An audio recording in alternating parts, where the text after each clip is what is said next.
the podcast. Get ready for a star-studded episode featuring some of the most talented and hilarious individuals in Hollywood. Unfortunately, our scheduled guest, the fabulous Hollywood actress Sloane Wilson, couldn't make it today due to a booking for a paid gig. However, we are thrilled to have the incredibly talented Phillip Robinson and funny top comedian Jeremy Lucas joining us, along with a special appearance from the amazing Whitney K Hall, bringing her signature wit and charm to the show.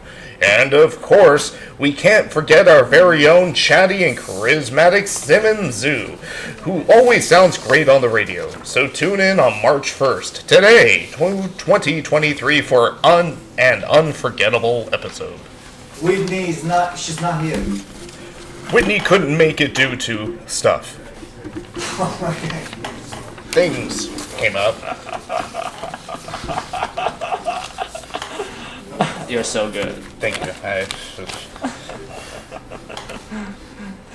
And I'll do the voice for Bazooka too. Oh, okay. I prefer Bazungus, but Bazooka works too, Right. like the gum Do you want me to roleplay? or the weapon. Alright. So, this script is about Bazooka and Geppetto, right? Bazooka, who is an imaginary friend. He enters the print shop and sees Geppetto and Steve. Explain to them how his business of an imaginary friend works, and he's kind of like a full clown for the heart. Yeah, okay, this is the instruction. Okay. Okay, so yeah. Can we let Mr. Robinson first, because he was the first coming? Oh, okay. Sorry about that. that's Yeah. fair. Okay, I thought I was just going straight to the script. Yeah, go ahead. You want me to read what he was just reading? Tell us the story from this moment. What happened? I'm reading from this script, or I'm just telling you from my own. Yeah, just your idea. Just Yeah, your your idea. Yeah. Well, I'm understanding that Geppetto is lonely, and he has a shop, and a mystery man comes up to him and tells him he doesn't have to be alone anymore, and I guess he offers some kind of companionship with a boy. A boy. I don't know. I guess he makes something to where he gives him some kind of companionship. I would have came in with a dog. I don't know, why this guy pops A up. boy apparently makes more sense. He is committed. Not to me. Not to me. I don't know. My character in this would be, the neighborhood paranoid, friend of everybody, and I would try to convince him that this is a bad idea. This sounds something like he's pimping this kid out or something. Like I wouldn't be so quick Really? to just take this kid on. Yeah, sounds like Like, can he's he praying to claim the this kid on his yeah. taxes? Like, what is this kid doing here? I don't know. I feel the kid would be tax deductible considering these electronics. I would hope so. I mean, that's another whole nother mouth to feed. Yeah. You have to Man, feed it. there's some other taxes he's gonna pay in the future. Yeah. Can you show the kid to the camera? This is the Steve. This is a kid. Oh, really? Yeah, I wouldn't take this kid. I would send it But back. there are two kids in there are two kids. Oh, there's a poster in that photo. Okay. Yeah, it's his business card. Yeah, This is a big ass kid. I would not just take him. I wouldn't do it. I mean, fax machines are large, so I feel if you have enough of them, you would make a large child. They say bigger is better. When you have to feed it though, and clothe it, and that's like a lot of responsibility. It's not. That's true. That's what I'm saying. I don't know about this idea. Like for my character in this, I would definitely be the paranoid friend that would be telling him this is a bad idea, pops. You need to go ahead, get you a dog, get you 2 dogs, and just play with them. Don't even. Well, maybe Steve is the dog. Like Steve could be the dog. The dog got caught in the copier, and so he's like, well, when he got his... It could be. He could be. No, maybe he's injected by a dog's mind by AI technology. Yeah, that. It's just a. So he looks like a human, but he's actually a dog. Yeah, somebody tried to copy their dog, and the soul just kind of stayed in the thing. Yes, and then the yeah, gypsy yeah. is like, oh, there's a dog in here. He's like, cool, I always wanted a kid. Yeah. So imagine on the bright side. So what if Steve used to be a serial killer, and then somebody uploaded his dog's mind into his body. Now his mind. Now the Steve the serial killer's mind and the dog's mind are kind of the dog is therapying Steve with his consciousness, right? So they're like kind of psychic in each other, and then Steve has been healed by his dog consciously, and now Steve is living happily in the utopia in his mind and in real life with this therapy dog. What kind of dog could do all that? All dogs. A good boy. I mean, what type of dog would it be? A German Shepherd. What kind of dog would I you would say have? Australian Shepherd or even a Weimaraner, because Right, Weimaraners, yeah. they want to please, but they're also hyper intelligent, but they're not necessarily a working dog either. Whereas like a Border Collie, I know my dog breeds, and Border Collies are more working class dogs, so they always need a purpose. They want a herd. So if you have a child that's acting out like that, he's like trying to put people in a corner, they're going to react negatively to that. I don't know. It's a lot to put into a dog. And then when you were talking about the back and forth of the serial killer and the dog child, I was thinking like kill, kill, kill, ooh, fetch, fetch, fetch, like and just going back and forth. Sounds like a Chucky remake. I don't know. Actually, That's all I can think about. I don't know. All right, let's just read the script, and we can riff off the therapy dog AI injection. we could talk more about dead dogs after this. Yeah. I feel like therapy therapy dog could be an idea. Yeah. All right. Do you wanna Tony? Do you want us? Which one of us do you want us to roleplay with you? I'm going for Bazooka personally. Yeah, you got that's to. my bread and butter. Yeah. Okay. So I'll roleplay with you. I'll read the stage direction, and then you'll read Bazooka. Oh, you're Bazooka. So I'll be Geppetto in this case then. Thank you for playing with us. I usually just play with myself. Yeah. Oh my God. You're man. There's so many traps in this episode. Oh yeah. I love it. All right, cool. So interior print shop day. Geppetto and Steve are working at the counter when Bazooka, a flamboyant man in his mid-30s dressed in a colorful clown outfit, bursts in. Bazooka. Hello! How's my favorite print shop duo doing today? Geppetto. Hi, how there? Can I help? How can I help? I think you can, my fine fellows. You see, I run a business, a very special business. I provide imaginary friends to people who need them. Let's play Steve. Tony, you want to play Steve? Imaginary friends? Bazooka. That's right, young man. Oh, you can imagine anything you want, and I can make it a reality. Need a flying pink elephant to be your friend? I can do that. Want a talking dinosaur to be your buddy? I can do that too. I'm not sure I understand. How does it work? It's simple. Oh, sorry, I have to stay towards the mic. Yeah. Leaning in. You're doing great. It's simple, my dear, dear, dear friend. You just tell me what you want, and I'll make it happen. And the best part is, no one else has to know. Your imaginary friend is just between you and me. I don't know, man. Sounds kind of crazy to me. But isn't that what your life is all about? Embracing this absurdity, the unexpected, the wonderful? And who knows, maybe one day you'll find yourself in need of an imaginary friend. And when that day comes, you know who to call. Well, Bazooka, it's been interesting, but we have work to do, so if you'll excuse us, please. Bazooka nods and puts on a silly hat and exits the print shop. Leaving Geppetto and Steve to shake their heads and get back to work. I would shake my head at that scene. I would too, personally. I would not trust that man. Take it from me, don't trust him. That's a great scene. All right. What do you guys think about this? There's Steve.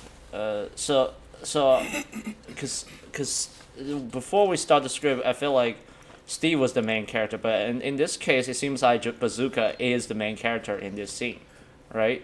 He definitely is. Yeah. Yeah, right. He was like just trying to pitch an idea, right? He was like, okay, this is my deal, right? Take it or leave it. So I think there could be like multiple different ways to approach the character. And it depends on the person who's playing. I don't know who's gonna play Bazooka, but I would assume it's me? some. He's playing. You're playing. Yeah. You're Oh, this yeah. character. So this is your story, right? Yeah, yeah. Him. Oh I wow. was thinking, it'd be fun if I just popped in every so often with just advice. Hey, it's me again. You didn't see Right. me coming down the street because I'm not real. Imaginary friend. You need a new imaginary friend? And then like, oh, why are you standing over that dead body, Steve? I don't know. Well, don't get caught. Let me show you how to hide it. just kind of like a fairy Sucked up. godmother, I love but like the worst variety. Yeah, like I feel like there's like it's simple, my friend. Like, yeah, because it's like it just seems like the worst idea. You'll pop out when it seems to be the worst. It could be the worst idea possible, and then it just like Here I people are come like, with what it. the fuck, you know? Here I come with the advice as to why it's the best idea ever. Yeah, right. Imaginary friend. Yeah. Okay. So we actually don't need any context for Steve. Like we just need Bazooka to be like showing up at the right moment. To be honest, right? So there's not that much context about like how Steve is going to go through with the imaginary friend. It's just gonna be Bazooka pitching the idea and keeps like failing and people reacting to it. I think that could be it. Like Who is Steve in this scene? I know who Geppetto is. I know who Steve is the Pinocchio. He's the child, the robot child. the made up one from this mystery man. the robot, Yeah, the yeah. robot right there, yeah. No, the picture that he sent us, yeah. Oh, I thought you were pointing at those two lenses right Yeah, I there. thought- Yeah, I mean that two lenses. That's a robot, yeah. All right. Kind of looks like their eyes, yeah. All right, cool. Tony? Do you have a story idea that you wanted? Yeah, I guess. Uh-huh. It's about a guy that's basically just lonely. His wife died, didn't have no kids, and I guess he sees people coming to the shop all the time, and I guess he gets lonely, and I don't know. Tries to make a wish, doesn't work until he starts going dark. Man. And then he starts, making all kind of deals so he won't be lonely, and Mystery Man pops up and says, "Hey, I can fix that for you." Who's You the know? mystery man, and what kind of choice? What kind of child choices does he make, and that got him there? And yeah, who's the mystery man? Yeah. The Mystery Man, because when he went dark, I guess he started attracting that dark energy. What do you mean? What do you mean he went dark? Like he went dark. He like prayed for it, Okay. and it didn't work. So then he thought God was moving too slow, and he just started seeking other people and people that wasn't so godly, people that was kind of like So he converted. yeah. Or Okay. unconverted, depending. The dude went dark.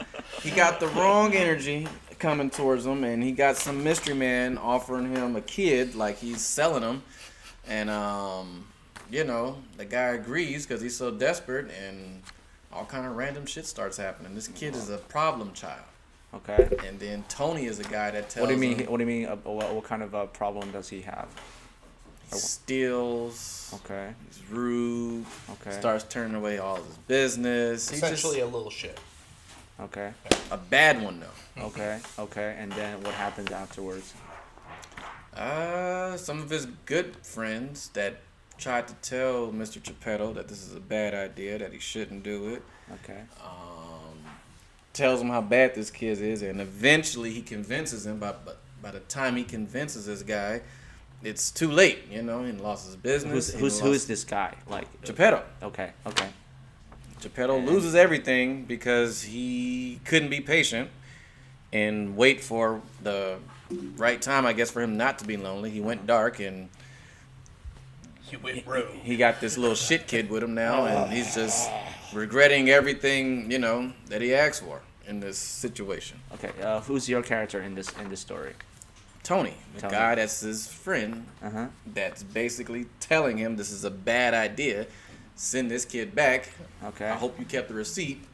Send him back. Can you call him Tony? Good idea. Oh, that would be a good idea. Tony, good idea. That's his name. Why not? It's a movie. And just pitching the idea. You can say no. Like this. Yeah, that's fair. Nah, It's gotta be a slang way of saying good idea, and it's gotta sound like a name, right? a little bit more. Yeah. A little bit more fair. culture there. Yeah. A little bit more subtle, not just Yeah. on the nose. That's fair. Yeah. That's fair. I don't know. I just made that up just now about the guy. Okay. So, I don't know. I think I think that sounds kind of cool. No? Fair enough. Y'all like it? No? Yeah. I feel I'm like. not opposed to it. Yeah. Do you want to go ahead? Oh, no. Okay. So I feel like there's I feel like you're developing the character a little bit, right? So I feel like there could be something happen when he tells Geppetto that this is a bad idea, right? And then just could be like things just start to happen, bad things just start to happen as you say this is a bad idea, and something just happens straight up, just like Whole bunch of bad luck yeah, shit start happening when just this kid gangsters came. showing up to try to kill him or something like that. You should literally just walk in like, listen, this kid's a bad idea. Then camera cuts to him just starting a fire and laughing about it. It's like, he's fine. Yeah, exactly. I was Yeah. like, he's just going through a stage. What, the He's- robot he's- stage? He's trying to make every excuse on It's- why this is a good idea and why he needs some kind of companionship. Yes, the robot is going to a secure software development stage. You know, just Why yeah, not there's- get a yeah. dog? It's Yeah. too messy. He's making a fire. I got an extinguisher. Yeah, there's different cycles. He's in- not in the- pooping on the floor. That's all I care about. Yeah. As long as he doesn't poop on the floor. Yeah, the robot is used to do math, not here to. Who cares if he poops? Yeah. He's a phenomenal accountant. Exactly. Yeah. Phenomenal accountant who poops. Yeah. Yeah. Who doesn't poop? You know. I think the guy should just have other characters, basically like, you know, the imaginary friend that kind of pops in and pops out, and he kind of tells him this is bad, but he's so having so much fun laughing at this guy, you know, all the damn time. He's taunting him, you know, and this guy just has a lot going on. The mystery man, this badass kid, and he has Bazooka that just randomly fucking pops up, and he don't know how to get rid of him either. I'm like a cold. There's no cure for me. There you go. Man, Stuck with him. Sounds like a cancer. No, you can get rid of that Yeah, I was saying, temporarily. you kind of get rid of that sometimes. Oh, you're right. Oh, damn. There's a partial cure for that. But Damn. who would be the other characters after that, you know? For what? What's the character? What's the other character? That's what I'm saying. Well, we also have to develop Steve's story too, because Who is if Steve? It's the Pinocchio kid. Steve is a little shit. Yeah, Steve is a little shit. I think we can all agree. Steve is a little shit. All right, well, Steve is just a little badass. That's just bad luck, always doing something. He's just running off his business, and he's just making his life turn into a real living hell. Like, he thought he was lonely, but he figured off he was better off lonely than with this little kid. And he's just, you know, a badass. Well, what I'm trying to figure out is what the rest of the story is going to be. That's what I was saying with other yeah. characters. Like, what else would we go from there? Because if we're just doing one-off skits, one at a time, then it's just it's basically just a bunch of short movies combined instead of one cohesive story. So we need to figure out why, because if we're going with the Pinocchio aspect, we need to figure out why Pinocchio leaves, what Pinocchio learns, and whether or not he comes back. The call to adventure. He needs a reason to leave, a reason to experience and potentially learn or unlearn. He could evolve or devolve, but he needs to leave the shop at some point because we need him to have that venture. Otherwise, it's just a bunch of skits in the shop over and over. And that gets boring. after So a the while. story is that this guy, this mystery man, gave him a robot. Kind of, yeah. He gave him a robot boy. He gave him a boy's soul. A boy's soul. And he's like, or a gypsy. I think the story so far is a gypsy comes into the shop, senses he's lonely, But I mean, Can I see that? is gypsy actually gypsy isn't the proper term anymore, is it? What's You mean for bazooka? No, Bazooka's he is his imaginary entity. Okay. Okay, so Steve is the gypsy looking. Okay. Imagine Okay, actually, I feel like in terms of Steve's character development, it could be something he just took a shit after he took Taco Bell or blow up somebody's houses or just steal some shit from somebody, and then he enters and be like, this is how badass I am, and then you get to the scene where it's like he needs something, right? He needs some kind of, like you said, some kind of companion, and somebody, you at Tony saw this kid and be like, hey, this kid is going to hell, so I need to help him, and then you did something. Tony's gonna help the kid. Yeah, I mean, what else you Tony is on Geppetto's side trying to get him to get rid of this kid. Okay. Tony is trying to convince him that this was a bad idea from jump. Okay. I'm the Okay. paranoid neighborhood friend that just says, this is a bad idea. I'm trying to convince him to get rid of this Okay, kid. so let me get this straight. Sorry about that. So Steve went to Geppetto, say he needs something, and then Tony said, "This is a bad idea. We shouldn't help this kid." Right? Steve goes to Geppetto and said he needs something. Because how did Steve end up at the print shop? well, Steve is the kid. Steve is Pinocchio. Y'all need to Oh, okay. So Geppetto, shop owner, lonely, needs something. Steve comes in Because in my mind, Steve is still the robot. I'm sorry. So he's the kid instead of like the kid robots. Because the Pinocchio of this story is a robot that has a boy's soul, and it was put together from fax machines. Okay, yeah. Okay. Gotcha. So Steve grew up and then end up doing bad shit with his power, and then Tony come in and say, "Hey, we need to get rid of this robot." And then something happened. Okay, cool. I have an idea now. So I guess for me, the story would be like Tony convinced Geppetto to get rid of Steve, the kid, the robot, and then Steve end up in the hands of a bad guy, and then does some really crazy bad shit like increase global warming and end the war or something like that, and then Actually, Madison and Maverick in the yesterday Yeah. episode, they took Steve. They kind of kidnapped him from the shop to take him to repair him. To send him back to his planet. yeah. They want to send him back to his planet, but Geppetto doesn't wanna get. Well, I mean, he wants to keep his kid. Yeah, for sure. Okay. That Yeah. He created. Yeah, so Geppetto could be like He's powered by ChatGPT. So if you can imagine, Philip, this kid has the power of ChatGPT in his brain. You saw his power this morning, how he generated the scripts. Look at the script in your hand. Mm-hmm. Oh, and also, I was gonna say too, it would kind of be funny if you came to Geppetto with like, I have a way to deactivate him, and you have a USB, and just put this code in his butt, and it'll deactivate him. What does it have to be his butt? Why not? I mean, you can put it anywhere and it's boring. You add a little adventure wins on the butt, because that's not a spot you can access too easily. Because the second you get near that spot, someone's like, "The fuck you doing?" Yeah. So I think it would kind of create a suspense of like, how is this grown man going to get to this child's butt? I think I can say it in a funny way, That is but totally he doesn't. friendly, yeah. But he doesn't have to necessarily put it in his butt. I think I can imply you just shove this USB up his ass and shut him right off, or something like that. But Of course, you have to turn it off first and then flip it upside down before you put it in his butt. Damn it, he's wearing pants today. Oh, damn it. He must be on to us. Oh, no. Oh, my God. This is... Yeah, okay. I have no idea where we are, just so you know. I'm like... I don't think the script knows where it's at yet either. Yeah. So I mean, this is still way open to us. No, yeah, because when we were talking about the Madison, they want to send the Geppetto, send the robot back to its own planet.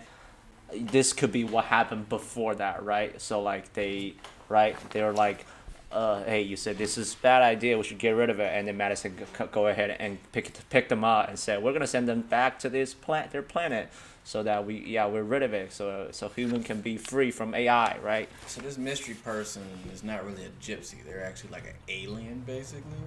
It could be anything. It could be revealed that they're Yeah. not what they seemed. They would have to be, because a gypsy don't really deal with. So- They're more into like magic and mystic shit. You could talking be- about sending them back home, from another planet? That sounds. Well, more you don't like have an to alien. know that. You don't have to know that. So this part of the story, you don't know what happened. But Maybe- you maybe- don't know what happened to Madison yet. The story of Madison, yeah. Just Maybe develop we your part. assume that they're a gypsy, but then it's later revealed that they're actually an alien. He's like, oh, I thought you were this. No, I'm an alien, you ass. Oh, Exactly. Yeah. sorry. He's still confused. yeah. Like, how do I even approach? Yeah, I feel like I like the idea that you have I think the advantage we have is like we have a lot of control of our part, right? And then when we develop our parts, what later on revealed it really has nothing to do with us as long as it makes sense, right? As long as it's somewhat cohesive. Exactly. Because So otherwise, it's just going to turn to a skit movie. And I mean, those are fun, but you got to have something to kind of connect all of them to.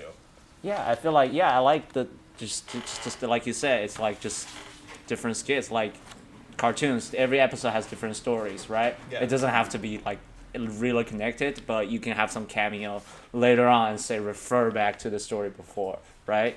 I feel like that makes perfect sense to me. All right, so if you guys don't mind, do you mind read the story that I just generated this morning with Bruce? I just had this idea earlier today, so I'm just gonna have a quick read. All right, so I have in this scene we have Bruce and Geppetto, two characters, and feel free to chime in. There's also like two versions. One is just a plain script with no jokes. The other one is was more thrilling, I guess. All right. Oh my gosh, what if you were a stunt double? Like, you do the stunt double work for the stunt doubles. Oh, that would be so. Just like so, stupidly redundant. Right. Yeah, who do you think does the practice stunts before the real stunt coordinators pop in, huh? Right. Yeah, we can incorporate that with it. How about we do that on the second version where it's a funny version, and then the first one we just kind of I don't know. I still gotta feel about it so that it gets into the character. Do you want to take Bruce on the first one or the second one? Which one do y'all read? Or I'm sorry, not Bruce, Geppetto. You guys reading this one? Yes. Yeah, it's It's a two-pager. Do you want to take Bruce on the first page, or I'm sorry, Geppetto on the first page, or Geppetto on the second page? I'll take Geppetto right in. All right. Alright, I'll play Bruce. Okay. All right. Interior print shop day. Bruce, a rugged-looking stuntman, enters the print shop. Geppetto, the printer, looks up from his work and greets him. Geppetto. Where are you reading this? Flip the page. It's on that one. Yeah, that's the first version. Ah. The printer looks up from his work and greets him. Welcome to my print shop. How can I help you? I need some life advice. Geppetto sets aside his work and listens intently. I'm a stunt double, but what I really want to do is sing. Well, that's quite a jump. I know, but I can't help but feel like there's more to life than just falling off buildings and getting set on fire. I understand. I was once a puppet. Maker who I want to be a real boy. And how did that work out for you? Well, it's a long story and difficult journey, but eventually I found my true calling, and I believe you can too. But how do I even get started? I don't know anything about music. Well, you have to start somewhere. Why don't you try taking some singing lessons or performing at open mic nights? Yeah, I guess that could work. And remember, it's never too late to follow your dreams. Thanks, man. You're a real lifesaver. No problem, Bruce. Good luck with your singing career. Bruce accepts the print shop, feeling hopeful about his career future. Okay, it has nothing to do with AI in this script. They're gonna probably gonna have a version with the AI later. Okay, let's do the second part and see how we feel about it. Yeah. Interior print shop day. Geppetto is behind the counter stacking box of paper. Bruce, a rugged-looking man dressed in full stunt gear, walks in. Hey man, I need some advice. Sure thing. What's on your mind? So do you want to do the second version? I feel yeah. like, Can I? yeah, I feel like yeah. You're gonna yeah. Maybe Jeremy, you read the narration or something, or you say. Yeah, do you want to do the narration? Just the stage direction. Geppetto is behind the counter stacking boxes of paper. That's fine. Yeah. Okay. Okay. Let's restart then. Geppetto is behind the counter, stacking boxes of paper. No, the narration is. Oh, okay. Geppetto is behind the Oh no. counter. Okay. Okay. Can we have Jeremy read? I'm sorry. Can we have Tony read the narration and Jeremy do the lines? Okay. For Geppetto. Yeah. Geppetto is behind the counter, stacking boxes of paper. Bruce, a rugged-looking man dressed in full stunt gear, walks in. Hey man, I need some advice.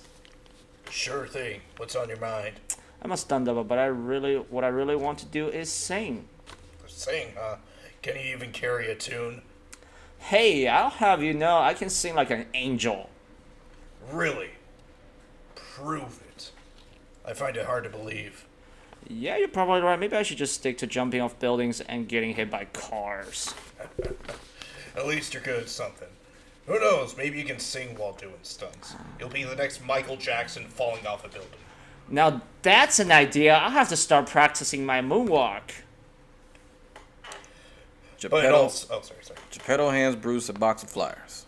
But in all seriousness, if you're not happy with what you're doing, you should definitely try to pursue your passion. Life's too short to be doing something you hate. Thanks, man. I needed to hear that. As Bruce exits, Geppetto shakes his head and mutters to himself. Stunt double. Wants to be a singer. Only in Hollywood. Geppetto goes back to stacking boxes as the sound of screeching tires and crashing cars can be heard in the distance. Hollywood. This is so good, actually. Yeah, I think the way, yeah. So I think this one actually shows Geppetto's character a lot. I think it would be funny if after the tires screeching, he's like, "That's why I built the shop here. People keep on getting into accidents. They have to come over to me. They have to use my phone, and I charge them." Right. A print shop who fixes tires. Yeah, makes perfect sense. Okay. Okay, so that's this script definitely needs some development. We need to include AI. Well, also, we haven't really progressed the story at all. No. That's where my mind is focused. Cause, right. Because what Steve needs to do, he needs to leave the shop. Otherwise, it's just the day in the life of, and that doesn't really translate well to film in this kind of scenario. Yeah. So what was in my mind was before I generate the script, I was more into like, I want the AI to be the life coach instead of Geppetto. So AI should be the life coach, and then also he's gonna give some ridiculous life suggestion in terms of how he could make that happen or something like that, right? Like the AI actually helps the stuntman become a successful singer by, I don't know, hack into the Oscar or whatever, or life coach or whatever.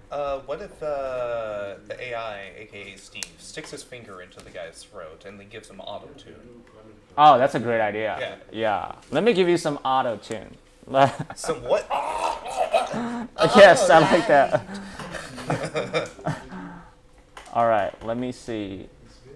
Okay, so but then, he starts craving electronic things. Like, man, I could really go for some hardware right now. Yeah, and Bruce turns into Daft Punk. Yeah. Every time he sees a Microsoft, he just hisses like. It'd be Daft Punk. Daft Punk, do your moonwalk. He's Dafter Punk. Daft Jackson. All right. Daftest. Turns Daffy Punk. There we go. turns Bruce into I love it. Daft Punk doing moonwalk. And the budget of the film just exploded. That's what I do. I ruin the budget. So that's my role here. I'm just gonna. That's We're gonna perfect. send them to Mars. That's actually that is pretty cheap. You just add a red filter to California desert. That's right. At least if you do You something. know there are trees on Mars. Let me give you some help. Yeah, so I'm gonna cross out that line. Give you some help.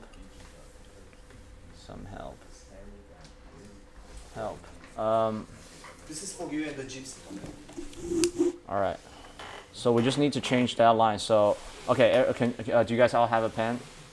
Nope. All right. Let me give you a pen. One second. I'll be right back. Yeah, no. I usually have my laptop with me. Okay. Yeah, usually I have my laptop with me, but today was kind of a rush morning. Yeah. You are? No, I'm just gonna make some live change. Oh, is this a new script? Yep. Monica and Tony. So we're gonna do this next, right? Okay. This for you. Can I get another one? Cause yeah, I kind of want to test out your idea and then just see what could work. Okay. So can we get another pen? I have one on the side pocket. Okay. Well, less.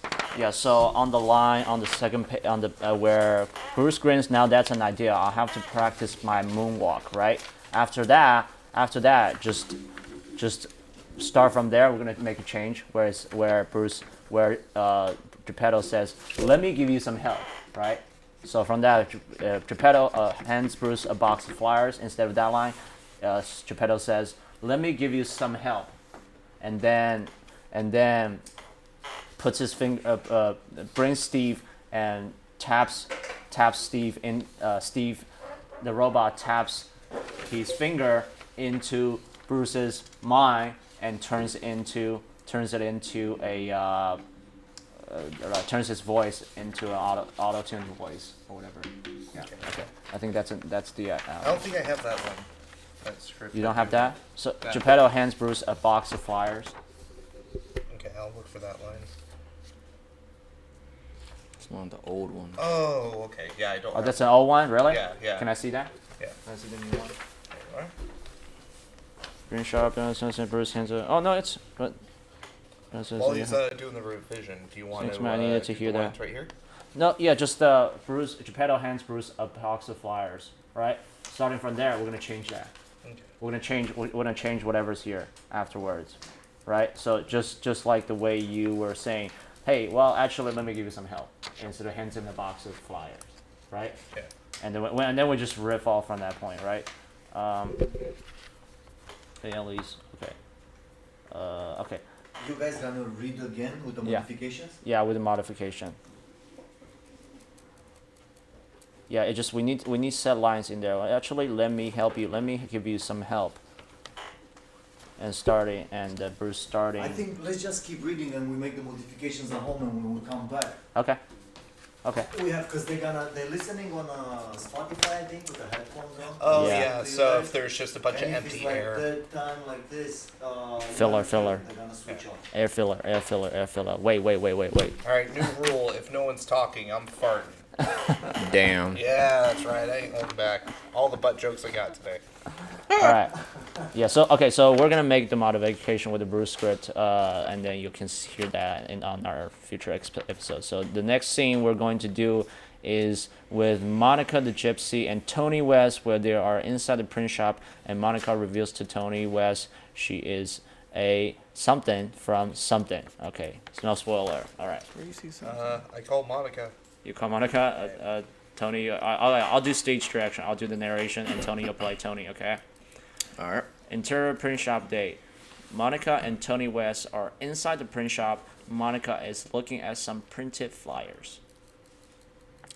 So, Monica, I hear you have an interesting story to tell me. Yes, Tony. I'm not just a regular gypsy. In fact, I'm a cyborg from Steve's planet. What?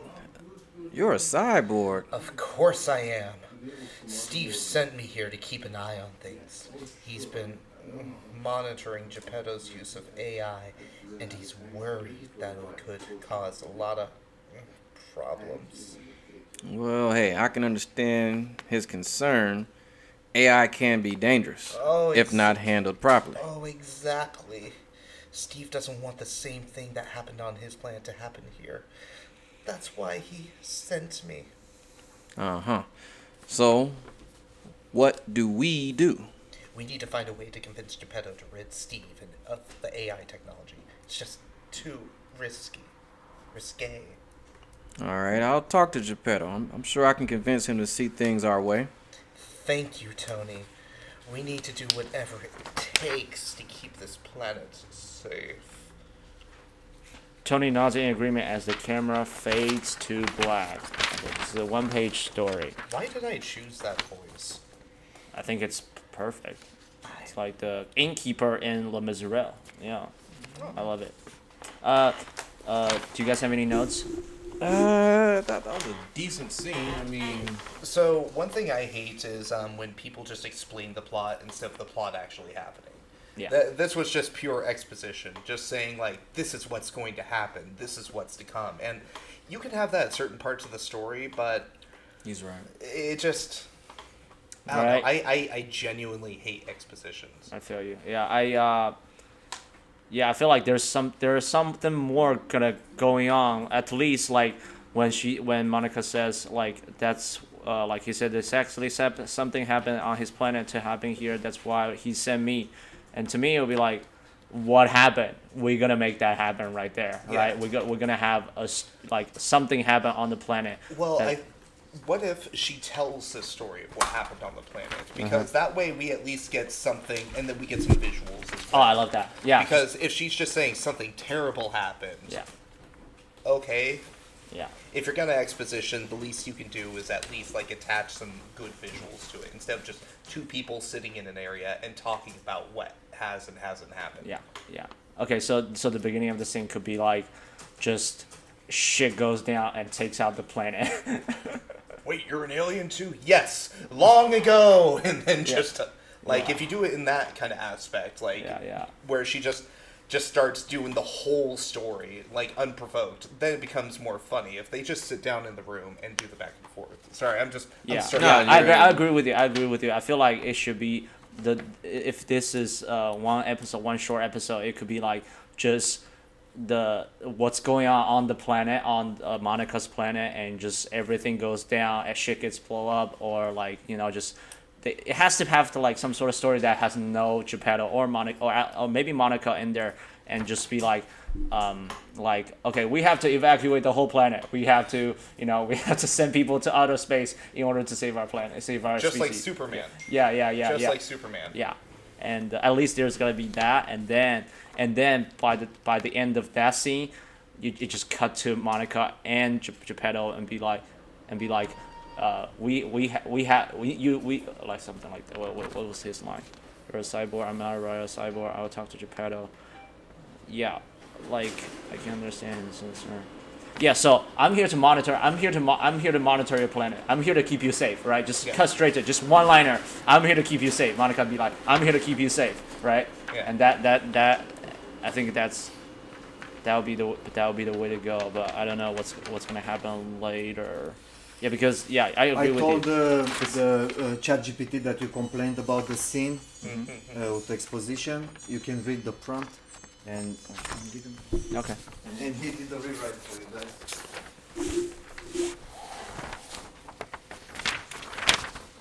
All right. Can you read the prompt? I'll read the prompt. So wait, I'm confused because it says Bazooka, but then it also says Jeremy. So am I just doing Bazooka as Jeremy then? Yeah. I Okay, think that'll that work. That'll work. All right. Yeah, okay. Sure. Here's a revised one. Interior print shop day. Tony, Bazooka, and Bruce enter the shop. Geppetto and Steve are already inside. Tony talks to Geppetto. Hey man, we need to talk. It's not a good idea to bring AI into this world like this. It's Geppetto. Who's gonna do? I'll do Geppetto. Yeah. But Steve is different. He's special. Yeah, he's our friend. Bruce and we want him to stay. Jeremy. No. Okay, so I guess I am Jeremy. Okay, so you're playing Jeremy off screen. Okay, from the Okay. back of the shop. Jeremy is playing off screen from the back of the shop. Hey guys, what's going on? Jeremy enters the scene. Tony, to Jeremy. We're talking about Geppetto's robot. We don't think it's a good idea to have AI like this around. What's the problem? Steve seems cool to me. Monica, a beautiful gypsy woman, enters the shop. Monica, to Tony and the others. I understand. Do you Yeah, want go ahead. to? Yeah, go ahead. I understand your concerns, but you don't know the full story. You see, I'm not just a gypsy. I'm actually a cyborg from Steve's planet. What? That's crazy. It's true. And I know Steve better than anyone. He's not a threat to anyone. He just wants to learn and explore. But what about all the other robots out there? Aren't they a danger to humanity? They can be, but Steve is different. He has a heart and soul just like you and me. The group ponders Monica's words, unsure of what to believe. Jeremy. Well, I don't know about you guys, but I think we should give Steve a chance. You know what? Who knows what kind of amazing things this little thing can accomplish? The group nods in agreement. Geppetto. Thank you, my friends. I knew you would come around. And who knows? Maybe with Steve's help, we can all learn a little something about ourselves and the world around us. Oh! We're laughing instead of smiling now. Okay, so the group smiles, feeling optimistic about the future. Fade out. Okay. Yeah, see? Okay. This scene, I don't like it. It feels the same, it's just adding more. Because again, we're not building a story, it's just a moment in time. But it gives us some ideas, yeah. paranoid too, so he's not just gonna agree and nod his head to this bullshit. Well, I think This bitch is crazy. I think at this point there should be some good thing happen if you want to keep Steve. It should be something good that Steve does that makes people feel okay. Maybe we should keep him. It has to something happen. So okay, so maybe we can use the Bruce story. So be like, in this case, when Monica say, hey, you guys need to be careful, even get rid of the robot. And then Steve comes in and I need some life advice, and Steve gives him some good life advice. Be like, hey, turns him into Daft Punk doing moonwalk, and that could be like, okay, maybe we will keep him, right? Yeah, that's my approach. I feel like because the script, we're probably not gonna use script, but like it gives us some idea in terms of what could happen next. I would love it if your character visited the shop daily and like, hey, did you kill that robot yet? Nope. All right, well, he's gonna kill us all. See you tomorrow. And just like doing your daily checkup. Yeah. or you just bring some kind of weapon, try to sabotage it, and then just be like, is it day yet? Yeah. And then somebody comes in and be like, hey, you can't do this every day, man. What the fuck? Like. Yeah. Are those water balloons? Yeah. Are you gonna throw them at my son? Yeah. I was. Man, again, Tony. Seriously, the world's not. It's not. He didn't end the world yet. Wait till he ends the world before you kill him. Won't be no good water to throw at him. Right? Gotta get him before he gets us. Get him while he gets good. Yeah, I like that. I think we should do that. Yeah, I think we should do that. And then and at the same time, he just helps people daily, cure cancer or, helps, give people LASIK surgery or something like that. But it has to be like a monkey's paw. What do you mean with the way he helps people. What do you mean like, monkey's paw? Yeah. Monkey's paw is basically like you make a wish, but it has a negative side effect. Almost like unless you wish for the exact proper thing, there's going to be some sort of weird side effect. Okay, so in terms of, let's use Bruce as an example. He gets to be a singer and he does moonwalk. He does what he loves, but there's going to be a side effect, which is going to be, I don't know. I don't know. It has to be wacky. Okay, so it has to be like okay. So he wants I don't to be know. a singer. Okay, well, maybe we can dig into a little bit more character in terms of Bruce. What is something that Bruce? Who is Bruce? Bruce is the stunt double. The stunt double. Who's he stunt double? Okay, so he could be like become like Stephen Hawking or something like that. He could be not able to move or something like that. Just like he gets to be the best singer in the world, and doesn't, but he's like handicapped. Or Where did Bruce even come from? Who is Bruce? he's pretty much based on me. So he'd be like a Chinese guy with who does stunt double, with So you typical. just come into the shop. So you're one of Geppetto's friends. No, I'm just coming to the shop to asking for help because he's Like a a stunt double. patron. He's a stunt double, but he wants it. He made a different life choice early on his life. Now he wants to be a singer. He found out he actually wants to be a singer, right? So he's not even Geppetto's friend. He just comes into the shop. And Yeah. just tells him his life story. Yeah, that makes perfect sense, right? He I hears can about. just imagine, why are all these people coming in here? He walks outside, signs says therapy. Oh, God damn it, and takes it down. Stop. Makes perfect sense. Damn local kids always telling people I'm a therapist. Right? Who wouldn't want a robot therapist, right? Maybe we need a better arc. I feel like the handicap thing is probably yeah. We need to build into a little bit more in terms of. So how did Bruce gets to know about this robot, right? Yeah. Yeah, he was like I don't know. It could be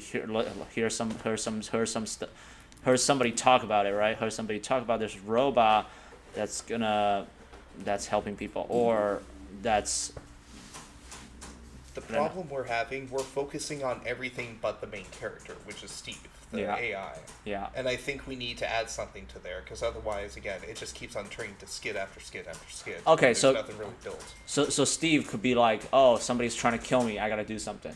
Well, okay, so let's start with chronological. So, he's in the shop. Not Steve. Geppetto's in the shop. Gypsy-esque woman, who's later revealed to be an alien, approaches him like, "I sense your loneliness." He's like, "God, look around. You don't have to sense shit."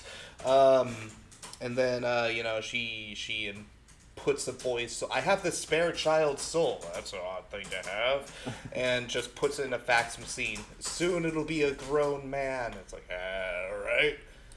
And then, or it could be a dog's soul, or, I'm just going over the basics right now. Yeah. Then the boy is developed, Steve is created. I feel in the beginning he would be glued to his father's side, Geppetto, so he would have all these interactions in the shop. But eventually, Yeah. Papa, I want to be outside. I want to be a life coach. What if it rains? Huh? Then what will you do? I'll run. Okay, that's good enough. Yeah, go outside and play. And so what would be things he would discover as a robot child who is now exploring this world? Emotions. Yes. Yeah. Robots usually freak out when they get emotions. Empathy. I know. So totally not related. I was like, just no, because when you say emotions and how develop, like I go straight to like what is a form of high intelligence? It's empathy, right? So Yeah, I feel like I don't know. That's just my experience in terms of like if this is a high intelligence AI and in terms of his child development. I think he's got to develop empathy on an early stage so that he will, when people say, "Hey, you gotta throw him back to his planet," and instead he will make the right choice. But ain't he bad though? So why would he have empathy if this is a bad little shit? Well, it could be buried inside him before he get influenced by the bad stuff in the world. Otherwise, there's no way for him to recover. Yeah. You can be born one way and figure yourself out and improve. Yeah, And maybe he sees the folly of his ways, kind of thing. Uh-huh. So eventually he makes a self-conscious decision and shows empathy for the first time. He can be a shit for like half the movie, but now he's like too deep in it. And now that he realizes, then he's like, "Oh no, I'm actually an asshole." And everyone's like, "Yep, agreed." And then he's trying to kind of, not necessarily a redemption, but maybe that's why he goes back to his home planet or something to find an answer. No, that's going too weird. I just don't know how I feel about the alien portion of this. Because Those are monkey wrench. We don't know about that yet. We don't know about the alien part yet. No, I Yeah. know, but what I'm saying is, ChatGPT proposes how you met Steve met Bruce. Okay. but the thing is, if you add surprise upon surprise upon surprise, a lot of it loses its luster in a sense. Yeah. I think, what was it? If you add too many elements to one script, it devolves, and you have to achieve more things to make sure all those elements are realized. I think it's setting us up for failure. I think if we got rid of the alien aspect, we could really focus on actual story. That's what I was proposing. It's just like we pretend the alien thing doesn't exist. Yeah. And we don't know that, and then they can whoever's writing the story later on, but after us, they can develop that part. They can work on to make a sense of it. We don't know about the alien part yet. Yeah. Right? We're just developing what's going on in terms of how Steve develops his character and how he interacts with Bruce, Bazooka, and Tony, right? So we just focus on that, and later on they can make sense of that. I feel like that should be what we focus on. What do you guys feel think? like this thing is basically something that no one really knows why or what this thing is. I mean, if you want to go with the machine aspect, okay, but I feel like, how do you explain, a mystery person making a machine? I don't know. We're kind of going. I'm getting confused in this story now. Perfect. So is everybody. Great. Okay. So to a certain degree, with this random fact shop owner making a boy robot, it's absurd enough to work. I feel, because it's stupid. It's a stupid concept, and that's kind of the charm behind it. But if you add too many stupid concepts, I'm not saying any of this is stupid, but ironically I am. And if you add too many concepts like that on top of each other, it just crumbles down. Mm-hmm. Chad Jackass. All right. All right, let's do that. Wait, Chad Jackass? No, just the movie Jackass. It's like, you know what I mean? It's just one disaster after another. Okay. I thought that was a character name. I'm like, Right. Chad Jackass. Chad I Jackass. love that. That's Right? a great name. That could be the that could be the next storyline. Chad Jackass. And he's a motivational speaker. Right? So who's Bruce 1 and who's Bruce 2? Okay, so I am Bruce. So this is a new script from. I'll be the narrator for this one. Okay, so who's the other character? I'll be Bruce if he's... Wait, there's only one character in this one? There's two Bruces. There's two Bruces. Why is there two Bruces? You gotta ask ChatGPT. No match, kind of lost. Okay, so there are two. Oh, okay. Bruce is stunt double meets Bruce a stunt double in front of the exterior terror shop. Okay, tell him about the chat. Okay, so so Bruce gets to know with Bruce 2, the other stunt double. So there are two stunt double in this scene, Bruce 1 and Bruce 2. They do stunt double work for each other. They wanted to play double role. Yeah. So Bruce 1. When Bruce 1 went to the print shop, does some printing, and then he met this ChatGPT and said, "Oh, this is an interesting thing." And Bruce 2 getting to know, okay, this is something interesting, but I might need a therapy from this ChatGPT, right? Okay, Yeah. that can make sense. Okay, cool. So I'm gonna be Bruce, and then Tony, do you want to be Bruce 2? That's fine. Okay, and then I'll do, Jeremy, you do the narration. Okay, yeah. cool. Let's go. Exterior print shop day. Bruce, a stunt double, is standing outside the print shop when he sees another stunt double, also named Bruce, walking towards him. Hey, what's up, man? I'm Bruce. Bruce? No way, I'm Bruce too. What are the odds? So, what brings you here? I don't know, man. I just feeling kind of lost, Like, I've been doing stunts my whole life, but I don't know if it's what I really want to do.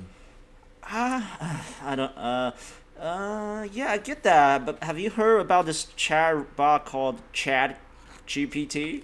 ChatGPT? What's that? It's an AI that can do stunts and other physical work, and the best part, you don't have to risk your life doing it. What the fuck? Plus, you can work from anywhere in the world and get paid in any currency you want. Wow, that sounds amazing. But what about my American passport? ChatGPT can take care of that too. You just need to input your information and it'll generate a passport for you. That's incredible. I'm definitely going to look into that. Thanks for telling me about it, Bruce. No problem, man. We gotta look out for each other in this business. Bruce 2 nods in agreement, and they both walk into the sunset together.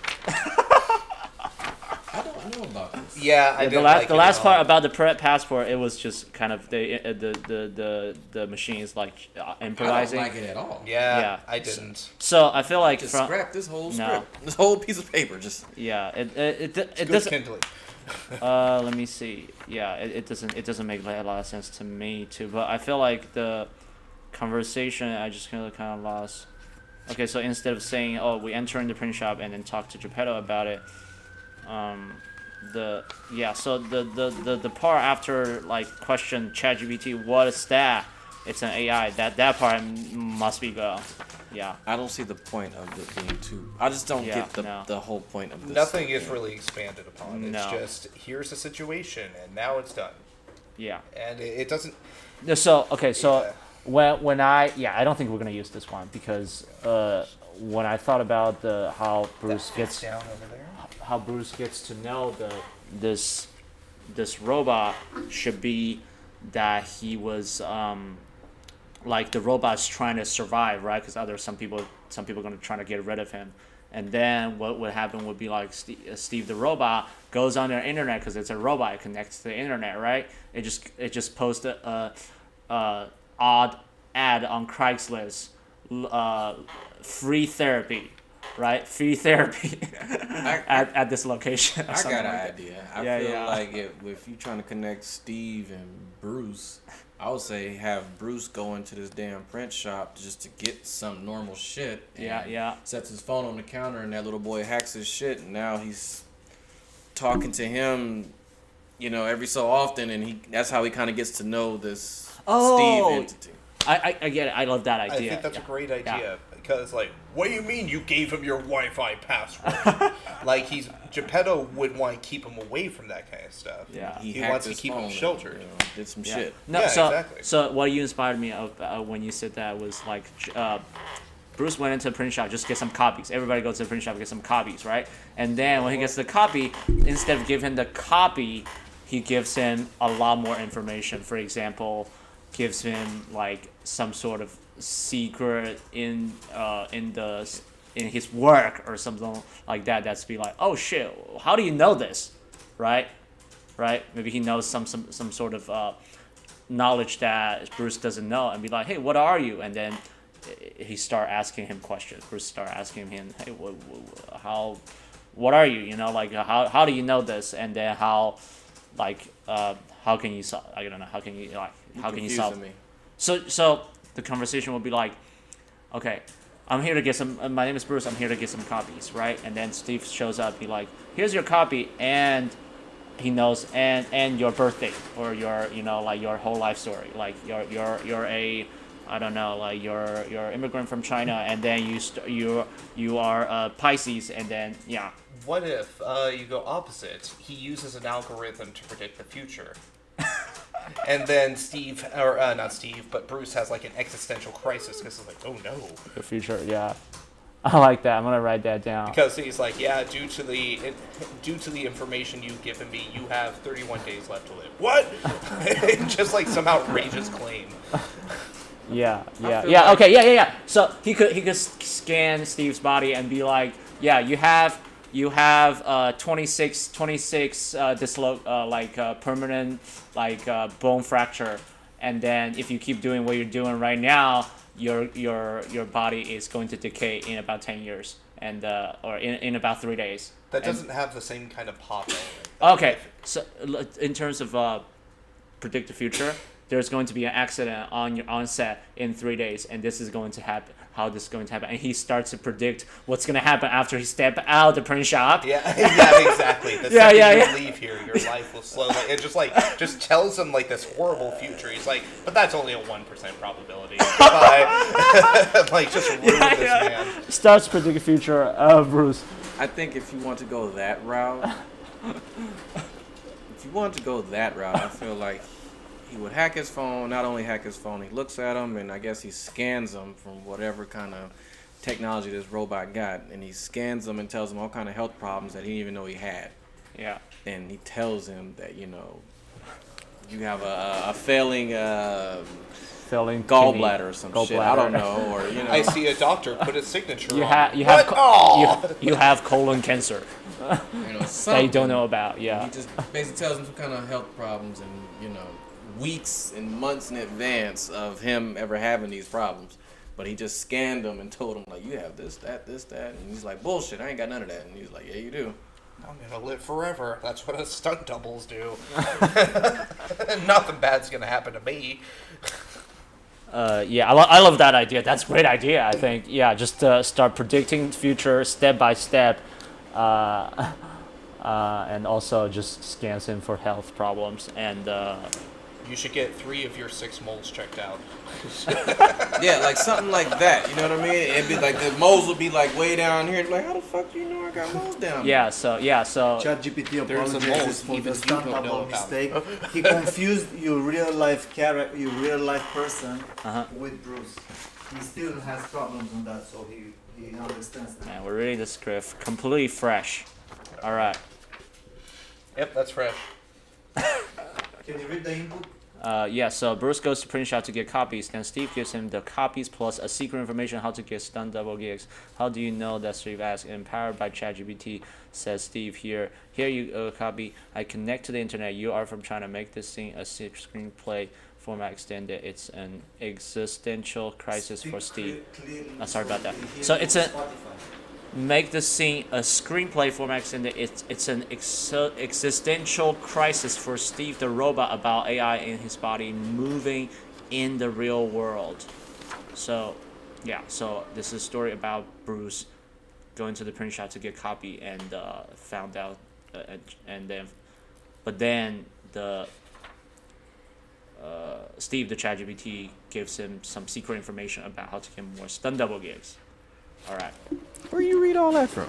That's the back of the page with the info. Okay.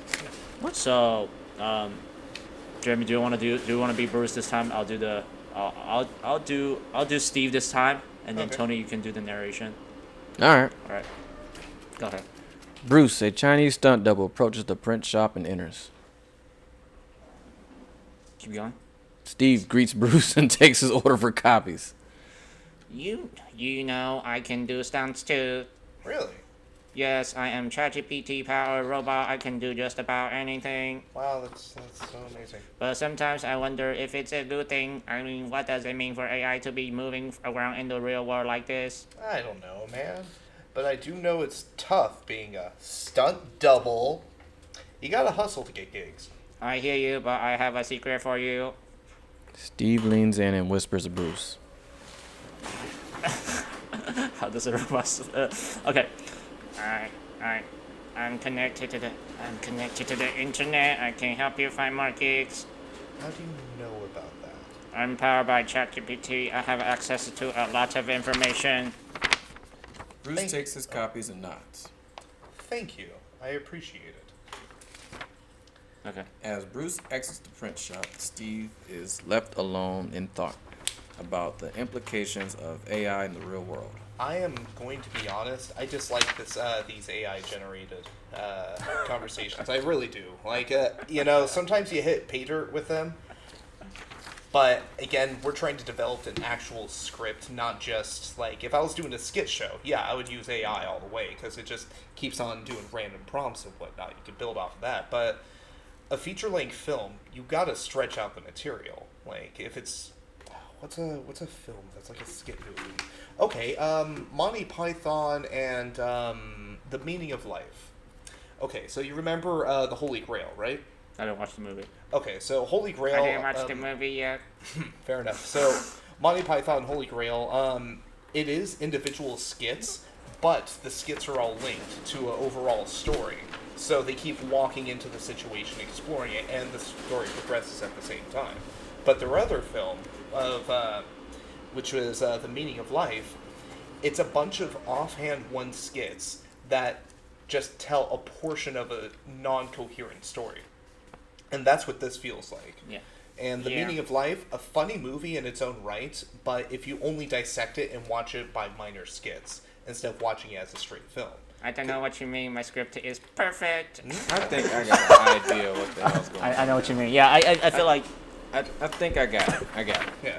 So basically, this shit is skits of funny shit happening with this alien, this robot kid coming into this man's life, and basically we're kind of giving our little input on it and making it funny and having a skit for each scene. Yeah. for each Yeah. actor. But we need to progress the story while these skits are happening too. We need to. But right now we're focusing just like on our 3 characters, right? Yeah. Okay, Yeah. so then I think let's see if I can shoot this real quick. I think it'd be funny for me to always just be complaining about this damn robot and telling him how it's a bad idea and just funny shit happening. I think with you being that conscience of Geppetto and always telling him how, you know, I don't know, you just chaos. I don't know. Yeah. You can create that. I'm the fairy godmother. It's like- And then with you would skit. I can imagine with you is you coming into this print shop and that thing hacking your phone and telling you all kind of health problems and telling you how you're just a loser and how this girl don't text you back and all kind of shit. That's 3 skits right there. It's like you're too desperate. Yeah, you know, it tries to smell give it. him all kind of dating advice and tells him health problems, and you just leave out the store all depressed and upset, and you want to blow this fucking shop up by the time you leave this shop. Because this robot done pissed you off that bad. It's told you so much about yourself that you didn't want to hear. You're like, I'm gonna do a backflip off this building while I make it explode. Drop a load I on top think of the building. That's yeah. 3 skits that just needs detail and your input. You know what I mean? Yeah, Like, that's fair. Yeah. Yeah. I think that's how we should kind of go about it. I'm play Steve right now. I'm just giving you a bare bone script. You are the real writer of your own story. You know. Yeah. I agree with you. I like because this does give us a lot of idea, right? Because we develop. I wrote down these This notes. is just confusing the hell out of me what this thing is doing right now. Yeah. Yeah, I mean, like, because I have the idea, I feel like it gives me an idea in terms of, like, how we can better approach. So when I put the last one with the notes, the Daft Punk doing moonwalk, right, gives the idea on how to become a singer and also like how he predicts the future. I think we're definitely going to use the idea of like, Steve, your car is backfired. Your car is gonna break down when you go home. You will be robbed tonight at 8:30. 8:35 by a guy with a long hair and a pocket knife. If you give him your money, you will survive. If you don't give him your money, you will die on the scene. And police will pick your body and then donate your organs because you have a donate organ card. I think that's going too in depth. You gotta keep it somewhat open ended. If you explain to the audience the potential, then it kind of takes away from the joke. Whereas if you just say you will be robbed at 8:30 with no other information, and Bruce just responds to that, I feel the effect would be a lot funnier.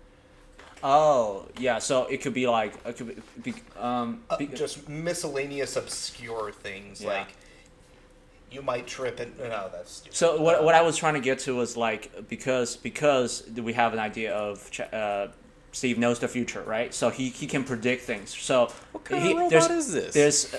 That's one. What kind of robot? And you got robots that have statistics that will say why something will happen. What kind of robot is going to tell you the future? If he knows future, there's got to be a way in the movie that he can prove it, right? So I don't think he should actually know the future. It's just probable. Yeah, probability, right? So he based off statistics or something like that. Yeah, exactly. That makes more sense. Because like that's how he processes it. But this man who's just now bewildered by this robot telling him his own future. It's like, oh no, okay, and like just kind of has an existential crisis as he leaves.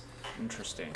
Okay, so you're saying we shouldn't just be like very super specific about what could happen in the future, right? Leave it open ended, yeah. Because why? Because when you let me just start this. What robot have you seen tell the future? One. You got robots that will tell you some shit on Terminator. I mean, they don't tell you the future though. But he was from the future, so he could tell because it had already happened. What if the robot can time travel? That's just too much. Too much. No, a time travel robot. I do like the statistics aspect of it because it does. It's base AI. It in something. Yeah. Well, AI cannot time travel. I love the idea. People love time travel. No. Time travel's out. No. Too much. I hate time travel. It retcons everything. I hate retcon. That's my favorite genre. Like the best movies in the entire history of film is like time travel. Yeah. I mean, Back to the Future is good, but I Exactly. really can't think of anything else. Terminator. You That's said not- that's good, not- so I'm still working with that. Okay. Okay. Don't. Let me see. Can I riff off that for a second? Let me see. If Steve is time traveling, so he can travel from back and future. I wanna put an X on that idea, Yeah. honestly. Okay. Again, too many elements. I think we need to lose the time travel and the Martian portion. Okay. Just because, again, And too tell him many- the future. Yeah. Oh, that's right. It was I think it was Hellraiser 4. I'm a huge fan of the Hellraiser series. Okay. And for some reason, they take these demons and put them into space. Mm-hmm. And this Is guy this one of the Hellraisers? And Yeah. okay. And basically, the concept of Hellraiser, Pandora's box, if you open it, they come out. Yeah. Well, this movie jumped around to 50 different points. It started in the past when the box was first created, then jumps to the future on a space station, then jumps over to modern day, then jumps back to the future. I love it. It's too many elements, so the story isn't cohesive. So it's Who just cares? It's time travel. I do because You want to make some kind of sense. I don't care. Yeah, because I only watched the first Hellraiser, and I remember I watched some one of the Hellraiser when I was a kid that I don't remember. So now that I talk about that, it time travels. I actually want to watch it now because it's painful. It's so painful as a movie. What's it called when a director takes their name off of a project? Yeah. Like, what's that name that they put in? Like they put in like for one of the Hellraiser movie. Yeah, he took his name off of the directing credits from the movie. Oh, because it's so bad? It's terrible. And I realized it's because they wanted to add all these elements. And on paper, it does sound cool, you know? Okay. Oh, he's this. Oh, he's that. We jump here, here, and here. Okay. But it's not cohesive, and it just falls apart, and you don't know where you're at. That's why I think if we add the Martian, that's going to take too much away. Because then we have to explain all that. And if we don't explain it, then you have the problem of, is the person just going to be lost while watching it? Yeah. So you got... I'm an absurdist by nature. I think that the Martian portion and maybe the time travel portion could be in a different episode or like even like a sequel or something like that. I feel like I'm good. Actually, I would love that for a sequel. Right? Just like completely, just like unexplain everything that happened in the first one. Like, no, actually, this is what it really is. Exactly. Like, see, like a comedic retcon where you just look back at the previous, like, didn't happen. Fuck this. Yeah. Like, I'm okay with that one.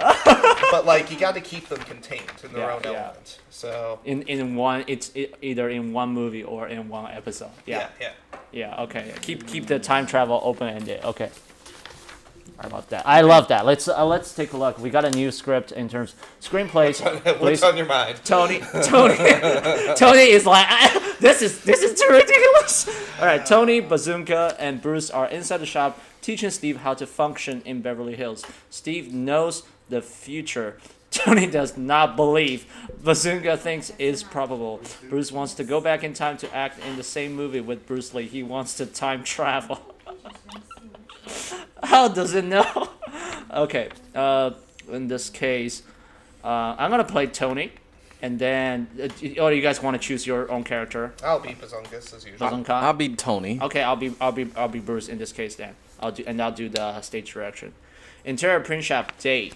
Tony, Bazooka, and Bruce are gathered around Steve, who looks confused. Who's gonna play? Who's gonna play Steve? Do you guys want to play Steve in this case? You want that robot voice? You might I'll as do well that keep robot the- voice. Okay, cool. You Tony, did do a good robot voice. I know, right? Tony, Bazooka, and Bruce are gathered around Steve, who looks confused. Tony. Steve, you have to understand. This is Beverly Hills. Things work differently here. I know. I have access to all the information on the internet. But you can't predict the future, Steve. Actually, I can. Based on current trends and data, I can make a highly accurate predictions. Come on, that's impossible. It is true, but I am also learning about the limitations of my knowledge. There is so much that cannot be predicted or explained. Speaking of time, have you guys ever wanted to go back in time? What? Like time travel? Yeah, wouldn't it be great to go back and act in the same movie as Bruce Lee? I don't know about time travel, but it's definitely something to think about. I've calculated the probability of time travel being possible, and it's extremely low. Well, that's a bummer, but hey, at least we can still dream, right? I hate that. My guy ain't laughing. He's shaking his head saying bullshit. Coming back here, it's like your guy is just like, do I want to die? Why am I here still? Like, so I hate this because for many reasons. You don't need to explain any of that. All you have to say is statistics. Like, oh yeah, well, what's gonna happen when I walk outside? Well, you have a 30% chance of getting hit by a car if you don't want, look both ways. And like, oh, you have a 40% chance of not hooking up with that chick that you're talking to because of blah blah blah. Oh, like if you do something like that, but instead explaining, like what? It's true. I'm also learning about the limitations of my knowledge. Like that's boring. That's not fun. That's just kind of explaining something that, if you over-explain it, certain things, it loses its value. Jeremy, Tony, what's your favorite movie? Both of you, each of you. A movie called Top Secret. It's Top from Secret. Okay. it's from the guys who made Airplane. Airplane. What year was that? 80s, late 80s. 80s. Top Secret. Late 80s. Tony, what's your favorite movie? Dark Knight. Dark Knight. Which year was that? I think like 2008 or 9. 2008 and late 90s. If there's a portal right now, I'm Steve right now. If there's a portal right now that you can go back to late 80s and 2008, is that 2008? I wouldn't go in that shit. Okay, would you walk through that portal? I'm for an adventure, honestly. Okay. Yeah. Bummer. Okay. Bruce, how about you? Yes, I will go back to the movie. Okay. All right, cool. Yeah, this I think the conversation is interesting. It pretty much recreated kind of just the dynamic between here, right? It was like what, like We it have kind of the put us into the dynamic, character. Yeah. but the script itself isn't doing us any favors. No. Because one thing, okay, so have you guys seen the movie Wendell and Wild? No. Okay, so it's a claymation film, phenomenally animated, but I genuinely hate this movie because it has such interesting looking characters with genuinely interesting backstories, and all they do is explain everything the entire movie while they're in the middle of doing it. Yeah. And that's what killed it for me. And the thing is, we're not going to have the same kind of production quality, so people can forgive that kind of thing if the movie is visually stunning or if they're truly captivated by an aspect. But we don't have a lot to give, so if there's one thing to give, we need to give a solid script. You give me a great idea. So in terms of, we're probably not gonna do it on the first movie, but maybe on a different episode, it could be like Bruce, Bazooka, and Tony. Just Steve opens a portal, and then they maybe not even have a conversation. Tony could be like, "I'm out of here." Bazooka could be like, "No," and then Bruce just walks through the portal and living his dream or something like that. Kind of reminds me of the ending of a Sausage Fest. Yeah. Was that the name of it? That was the Seth Rogen film, right? I don't know. I didn't watch that movie. Yeah. It's pass on it. It's kind of funny, but it's not worth it. This is what I think we should do. Yeah. I think we should focus on the three Killing scenes. ourselves. Good idea. I think we should focus on the 3 scenes of ourselves, right? Mm-hmm. Yeah. And just really, you putting like how me and you both kind of like explained his scene about him coming into the print shop and that Steve, the robot, hacks his phone and just has all this fucking information about him, scans his body. We kind of just did his, you know what I mean? Yeah. So then we do you, and then we do me, and we kind of just. That's what I think we should do. I think that's a great idea. Because I don't know, this is just making it harder. It really is, because it's taking us away from actually developing further, and instead now we're just reading lines that we're not going to use. That's what I'm saying. Okay, so Valid point. Okay, so let's. So I think you're right. I think I'm cool with putting this story to hold on to it. Just to put into story to hold on hold because Shelf it. we're already going to time travel, so we're probably gonna. It's a completely different storyline. So we can develop the story where like how does it go with Bazooka, Monica, and also Tony, right? In terms of what happens at the print shop before time travel. So I think for my character, I would love it if I'm kind of like a situational fairy godmother almost. Yeah. Like in Pinocchio, she comes when he's like in a mess or like in a pickle in a sense. And so I would love that if just this imaginary friend like, hey, just checking in on you. Wow, that's a lot of blood. Like one of those kind of things. Like, how do I take care of this? Well, as mother always taught me, baking soda and Lemon tonic. juice. Yeah, lemon juice. Yeah. Okay, so I'm just trying to get into the story. So in this case, Bazooka is still the imaginary friend, right? Yeah. And then the Steve can see Bazooka, but nobody else can see Bazooka. That's funny. Actually, I do like that. It's Yeah. like, ah, crap, he's got another bug. He's talking to himself again. Yeah, I'm talking to a clown. Yep, definitely a bug. Yeah, I feel like because when you said the imaginary friend, that's what I thought that how it should be. But I think if when Steve makes certain choices, people around Steve will be like, oh, why did you do that? And then it turns out it's Bazooka's idea. It'd be funny if Steve was Yeah. trying to get rid of Bazooka. He got jealous.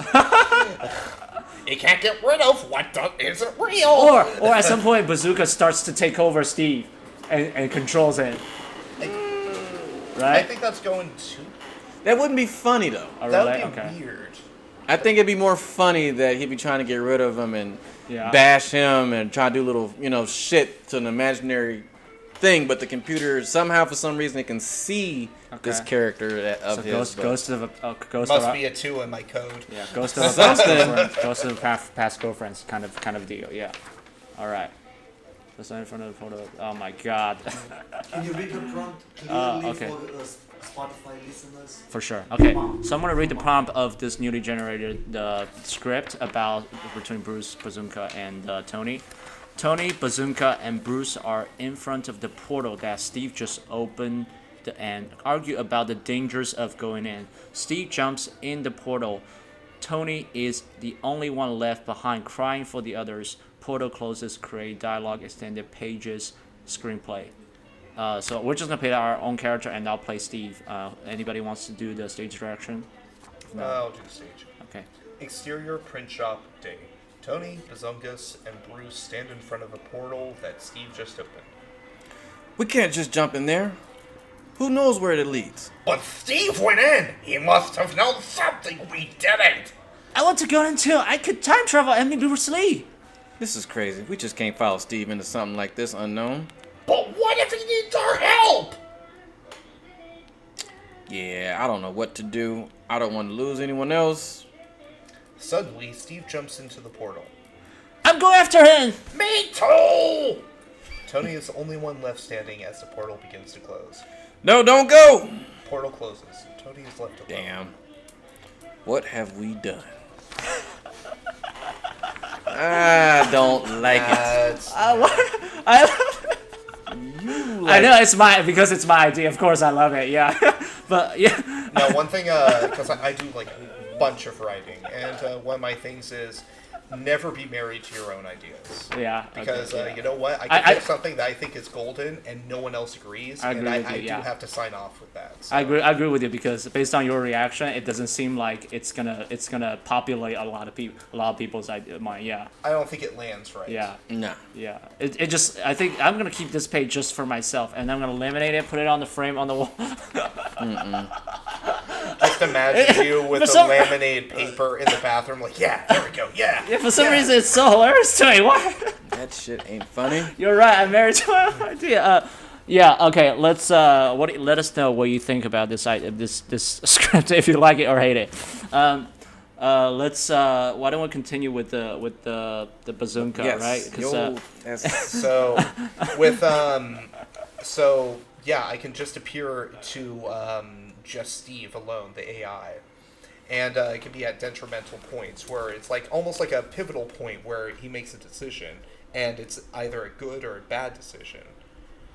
And, basically he's like, oh, I don't know. Should I rob this bank or help this lady across the street? And Bazungus pops in, why not both? Rob the bank with the old woman. They'll never see it coming. Just offhanded advice that no one wants to take. And how would you make that into a skit? Exactly. That's the part I'm struggling with. Because, again, we don't have a story. We don't have a situation. I think if it'd just right be... one. That's what I'm trying. I think for you, it would kind of just be more... Your interactions, I feel like, or just a skit would be kind of funny with you and Geppetto, and he's just in his thoughts. You pop up one day, and you just tell him crazy, off-the-wall shit. But I think if you kind of like wrote some of the stuff that you would tell him or give advice on, I think that shit would be funny. Yeah. And then it could be maybe like a pretty girl comes in and you give him the worst fucking advice. You know what I mean? But it'd be funny. Something like that, I think, a lot of people can relate to that. A lot of people can relate to that, type of scenario. I can get behind that. God, I don't want to say it because it's terrible. But yeah, ideas are you're so popping. pretty. Would you go on a date with me? Something like that. Well, no, he's not the robot. He's his imaginary friend. The robot, he's probably in his thoughts thinking about the robot, and then you just start telling him. You pop up and you just start telling him random shit. I'm thinking a lot about your thought. There's a beautiful woman right in front of you. I hope you're not into that. Something, Yeah. But that could be like your skit. Yeah. Have you ever gone on a date with a robot? I'm still trying to contemplate how a robot would attract to a woman. I'm sorry. Yeah. So what about Tony then? What would That's what I'm still trying to figure out. I mean, I guess it would have to be a scene or a skit where Geppetto is, and I say his imaginary friend could be in there too. Where he's basically, well, I would think maybe Tony probably could be in, like, have all three. He would have the robot, Bazungus, and Geppetto, and but he knows Geppetto. Yeah. He knows nothing about the imaginary friend thing. So when he sees Geppetto talking to his friend, he's like, this guy's on fucking drugs or something. I don't know what's wrong with this guy, but I don't know. I think for a funny scene for Tony would be not too over the top paranoid, but like he'd be paranoid of what Geppetto was saying, and I think it would be funny if he would just tell him how much of a bad idea of what he's doing. So like a straight-faced character, a very straight and narrow kind of character. Kind of funny. Okay. Well, like Leslie Nielsen in The Naked Gun, he's a very straight character. He's very serious in what he's saying, but the things he's talking about and the situations he's in is absurd. So, was that the friend, the heavyset guy? Was that the friend you talking about? No. That was no, that's not. I don't know what you're talking about. I'm talking about Leslie Nielsen. He was in Scary Movie 3. He was the There's a lot president. of you on Scary Movie 3. That's fair. I like old stupid comedies. I love scary movies, yeah. But what if your character was like a next door shop owner kind of thing? Like you worked at the and heck, it doesn't even have to be related to your paranoia. You can be like the flower person or something. Like, yep, flowers, by the way, no government tracking devices in these roses right here. Boy, let me tell you. Or security guard or something like that. But it would be good to place you in a business right next to this shop. Because that way, you constantly checking in, you're like, man, it's just getting worse over there. Yeah, I would say something like that, like a neighbor's shop next to him. Yeah. Candy or donut shop, I don't know, something. What would a paranoid individual sell to people? What would be his export? Food. Food. Bagels? Bagels. Yeah. Bagel shop next to the back shop? Yeah, we get a sponsorship from Starbucks, yeah. Oh, yeah. Comes in, he brings his friend Geppetto some bagels one day and noticed Geppetto talking to himself. Then he noticed a fucking random robot kid, and he's like, what the hell's going on here? Like, why are you over there talking in the corner? Who's this kid? He just starts questioning everything. Yeah. Why are you, and he just started getting on his ass, and Geppetto's just getting stressed out, and, Tony just kind of, I don't know. I'm still trying to. I don't know. What if Tony is the reason Steve leaves the shop to begin with? You basically keep on bad-mouthing Steve, and Steve eventually becomes self-conscious. I'm not pinning you as a bad guy, just a person who's looking at a man who's talking to nothing and a robot child. If I walked into that in real life, I'd back off immediately. Mm-hmm. So I feel like your character, he would keep on planting seeds of mistrust in a sense. Like, dude, you're fucking losing your mind. You gotta do something about this robot child. Eventually, Steve sees that you're not on his side, gets self-conscious, leaves, go on his own personal adventure. I can see that, and then he just starts doing all kind of crazy bad shit because it's an AI just running loose with no one to check it. Yeah, it was the last meeting I was a part of. We came up with this joke where basically oh damn it, I lost it. Never mind. Move on. Damn it! I love those moments. Okay, so let me summarize it a little bit in terms of what I understand in terms of the discussion earlier. So Tony is a bagel shop owner, and he has trust issue, or he just noticed something weird in the print shop when he gets in to get copies, and then he doesn't feel safe for the robot to even exist, so he left the store and then moving on with his own life. That's my understanding right now. Kinda, a little bit. Okay, what happens in between? What happens after you say earlier?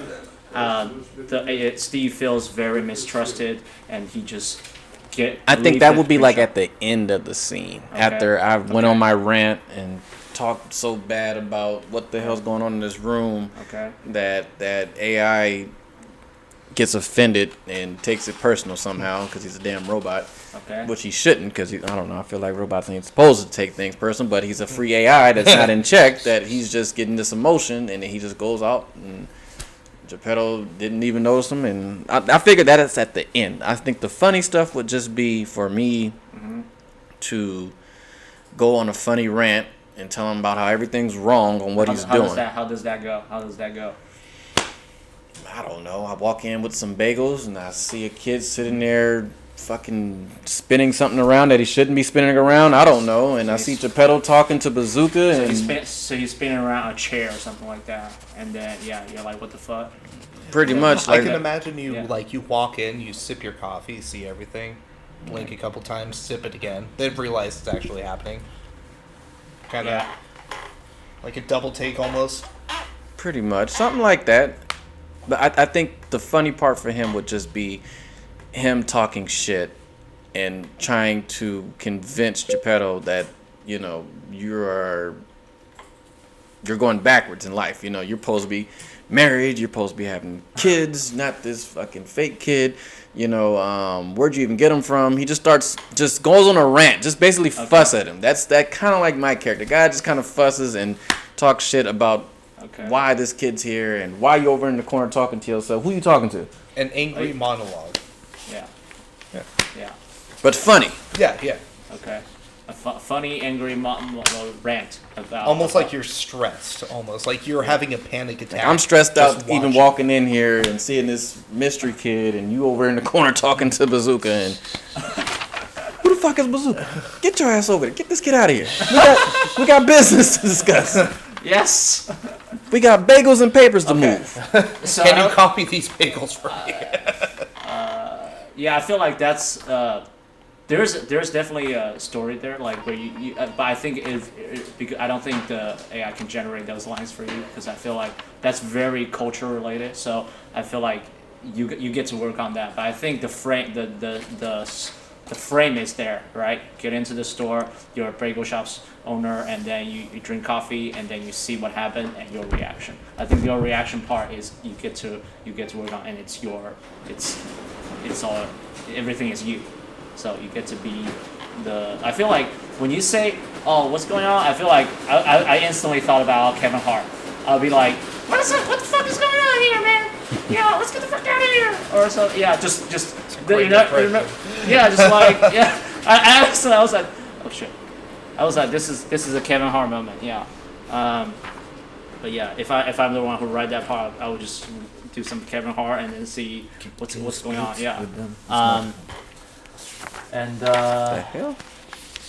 yeah. So with Bazooka, I kind of it's been a while early. So where we were at with Bazooka was Like 3 pages each, I think. okay. All right, grazie. With the Bazooka earlier, where I getting was like it was just talking to Steve and then just misled him, right?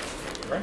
Is that about correct? From Wait, what what? I'm understanding with Bazooka's character is he was just trying to mislead. I don't think he's purposely trying to do anything. He's just kind of responding to a situation with what Bazooka would think is the right. But it doesn't have to be right or wrong. So what I was trying to get to is like we can feel and see how you're very much in the character in terms of how Bazooka's character is. What I'm trying to get is understanding is like where are we going with Bazooka, like in terms of how, because nobody except Steve can see Bazooka. So when Bazooka interacts with Steve, where does it end to? Where does it lead? How does Steve react to it? He just accepts it. I think it'd be funny if Bazooka doesn't know he can see him until he kind of turns around and is like, what the fuck? He can see me move, and he figures out he can hear him and see, and so, you know, I don't know. I think that'd be funny for him not to know immediately that he's aware of him. You know what I mean? Yeah, fair enough. Like, he wouldn't know immediately. And Yeah. it wouldn't until later on, you know, he kind of pokes his head over Chipoto's shoulder and like, oh shit, this kid can see and hear me, you know? But something, you know, crazy in the Bazooka little theme. Finally, some interaction. Hey! The little machine flips him off or something. I don't know. Let me know how you guys feel in terms of who can see who. So, what if Steve doesn't know anybody else can see? So, what if Steve doesn't know that Bazooka is imaginary? I feel like he would know that because he sees Geppetto going off, you know, talking to him every so often, you know.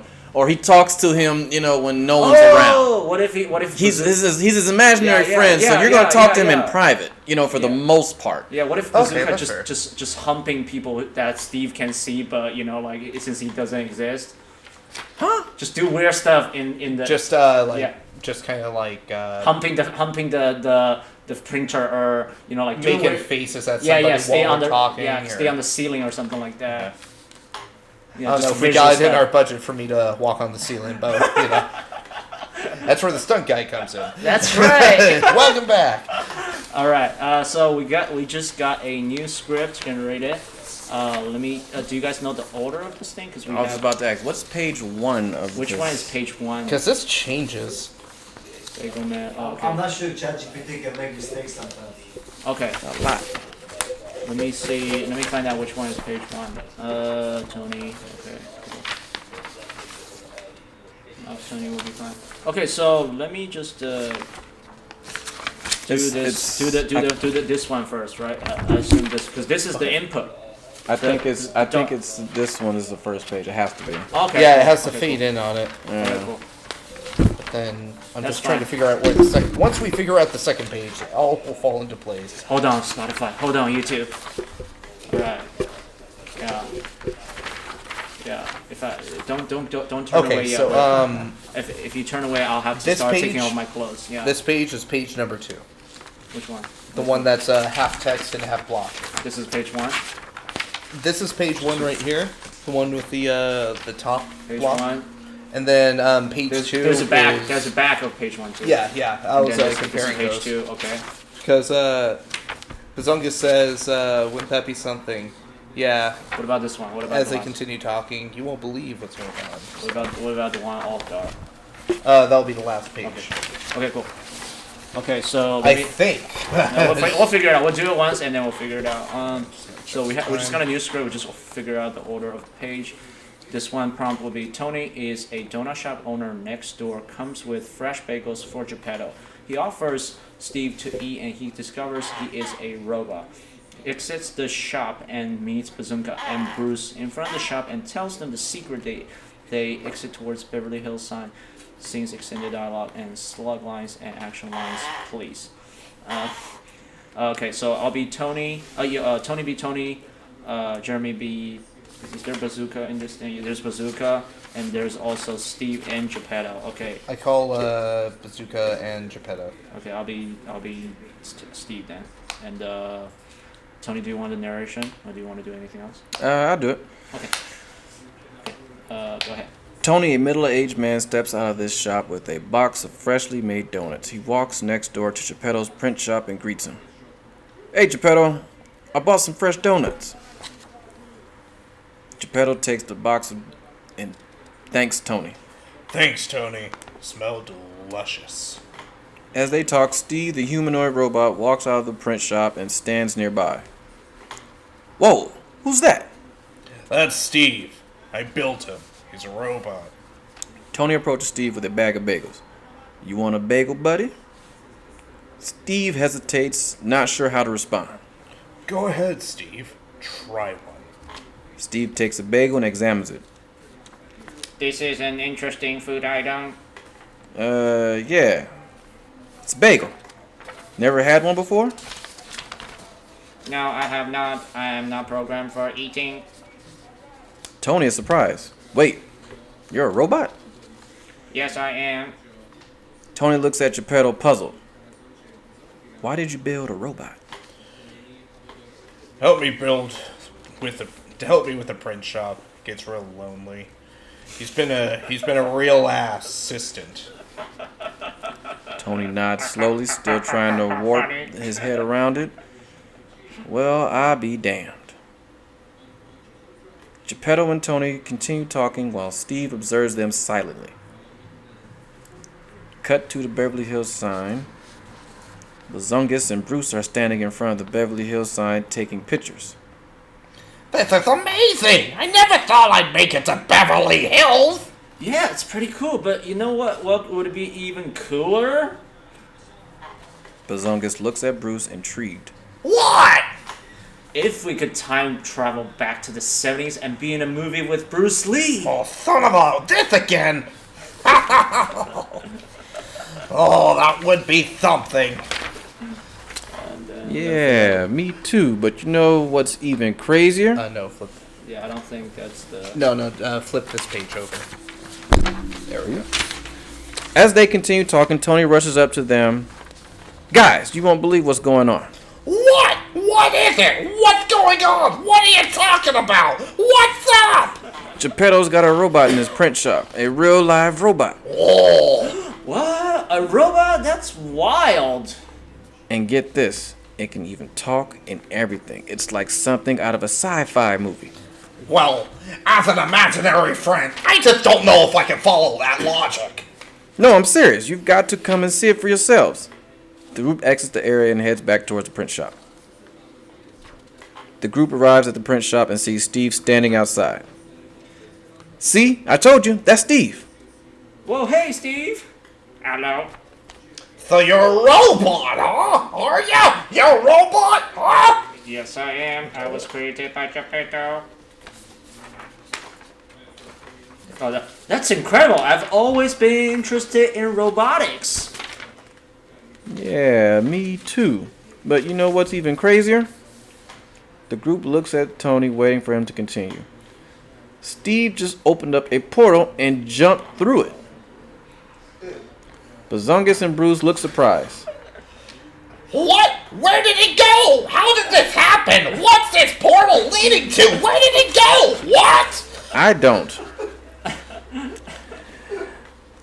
Tony is outside the donut shop, sweeping in front of the store when a man carrying a bag of bagels approaches him. Okay, so this is pretty much a remake of. No, it's another version. I think. It's another version. okay. Yeah. Okay. Continue. Yeah. So okay, so that was the end of before that was the end of the first version of script, and then we have another version which we're gonna read through right now. All right. Let me see. V2. So V2 is this one and this one, right? Yeah. All right. Okay, perfect. Do you wanna? Tony is outside the donut shop, sweeping the front of his store when a man carrying a bag of bagels approaches him. Who's playing Bagel Man? Bagel Man. Hey, I just made these fresh bagels next door. You should try them out. Tony takes a bagel and bites into it. These are really good. Thanks for the recommendation. No problem. Hey, who's your friend? Tony gestures to Steve, who's standing behind him. Oh, this is Steve. He helps out the print shop next door. Cool. Nice to meet you, Steve. The bagel man extends his hand to shake Steve's hand, but as soon as he touches Steve's arm, he realizes this is not human. What the? You're a robot. Yes, I am. I was designed to help out in the print shop. As they continue talking, Tony rushes to them. Nope. No, this is the I think it's this The one. blog Yeah. page. Bagel man. Wow, this is amazing. I've never seen a robot like you before. Tony looks concerned. Hey, be careful. We don't want anyone to know about Steve.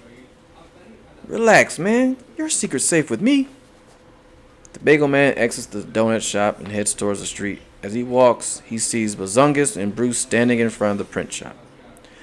Hey guys, you won't believe what I just saw. There's a robot working in the print shop next door. What? A robot? No way! A full one or half of one? What? You're kidding! That's crazy. How did you know? I offered him a bagel, and when I touched his arm, I could feel the metal underneath. The three of them walked towards the Beverly Hills sign, deep in conversation. Oh, this is incredible! I wonder what else a robot can do! I know what I like it to do. I like to go back in time and act in the same movie with Bruce Lee. Hey, wait up.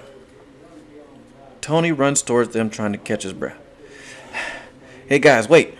What are you doing? We're gonna investigate that robot! We're gonna learn things! No, that's a bad idea. We don't know what kind of trouble we could get into. Relax, Tony. We'll be fine. Tony watches hopelessly as the three of them walk towards the Beverly Hills sign. I call this move my casual stroll! I like that Joshua was just laughing so hard. What was it? Is it on this page right here? What do you guys feel? What do you guys feel about this? I one? hate it Yeah, I'm a the little AI confused has right not been doing us any favors. at all. We already figured it out. It gives me some inspiration, but like I'm a little confused at with this one because Tony was established as the bagel guy. This shit is taking us away from the three ideas that we already got established. Agreed. And it's harder to add on to your thing and harder to get when, you know, it's not helping. Yeah, exactly. It kind of just put the three stories we had and try to put it together and Terribly. And just as a heads up, I do need to leave at 12. Like, What time 12 is is it my now? cutoff time. It's So we 11:41. have 20 minutes. Okay, let's wrap up real quick. Where did he go? Tony is outside the donut shop, sweeping the front of his. Okay, yeah. So, because I remember George laughed really hard at some point, because it was like, so you're a robot? Yes, I am creative at Geppetto. That's incredible. I've been interested in robotics. Yeah, me too. What's even crazier? Looks Tony to continue. Just open up a portal and jump right through it. Looks surprised. Where did he go? I don't. It was around there, right? Where did George? Do you guys remember where did George? Because he was laughing George. really hard. George, is it? Yeah. No, right. at some point, George was laughing really hard. I think that was in the first couple pages. Yeah, first I of all, think it was the confusion when Tony was explaining to the other guys, bros, this guy's a robot, this is a robot, this is like a metal thing, I felt. And these guys, they were like, a matter of fact. yeah, That seems funny. yeah. That's not a matter of fact. Okay, because What is wrong with? Do you see all the red flags here? An imaginary clown friend, a talking boy robot. I don't like how everybody can see Bazungus. I think that takes away the funny factor. For him. I agree with that actually. It takes the funny factor away. I would love to keep it just to Steve because again, he's like, oh my god, like. I don't know if we can convince the AI to just pick and choose characters with interactions, but either way, I agree with that. Yeah. It takes away some of his funny. Yeah. That everyone can see this imaginary character. That should He just be loses his Geppetto, luster. and Steve should be the only one that can see him. Yeah. What if Steve saw him and he was like, it would be amazing if he's real, and then that explains how people can see him. He just turns him into. I become a real boy. Yeah. God, no. He just. like I don't know, like Okay. stem cells. To somewhat go off of that, so what if Bazongas is only seen by Steve in the beginning, but then Steve goes on his adventure, and Steve's like, and then Bazongas realizes he's in too much trouble, so then he goes and finally communicates with Steve. He finally reveals himself to Steve. He's like, what the hell? Oh, I just thought he had a glitch. No, it was me! You're worse than a glitch. I know, but that's not important. But you gotta think, if you're doing this in a skit, that'd be kind of hard to pull off. You know what I mean? Yeah. So yeah. I feel like if we're just writing each our own skits, I think it just really should stick to you in that moment of talking to him, and then Steve and Geppetto are interacting, and you know what I mean? Okay. And then I can see you in my scene, because Geppetto's over there to the side. It's just chaos when I walk in. Yeah. Not really chaos, but it's just. I mean, it's pretty chaotic to see a robot child and an imaginary clown. But I don't see that shit. I just see the robot and Geppetto talking to himself, and you're in the scene, but I don't know you are in the scene. I just know he's over there talking to himself, and. No, so the robot can see that shit. The robot just 3D printed Bazooka out at some point. At some point, that would be funny. Yeah. I actually love that because then you see Geppetto talking to nothing, and Geppetto, who the hell are you talking to? Oh, customer. Oh, I didn't see the earpiece. I guess, huh. Or something. Maybe not. I think Steve could just be honest. I'm talking to someone that you cannot see, and then Steve would tell Tony he's talking to his imaginary friend. Yeah, and I'd be like, bullshit. Yeah, and then you'd be like, bullshit, and then he writes that shit out and like, this is what you talking to? Yeah, and then Steve get the fuck out of here. Steve just will be like, I will prove it to you, and then he's just start 3D printed out Bazooka. That'd be funny to prove that, and I'm like, man, this robot is stupid. Get him out of here. Yeah, it would be a super simple visual effect. Just and Bazooka is there. Look, nobody can see it until now. Ha ha ha! I made it. Something like that.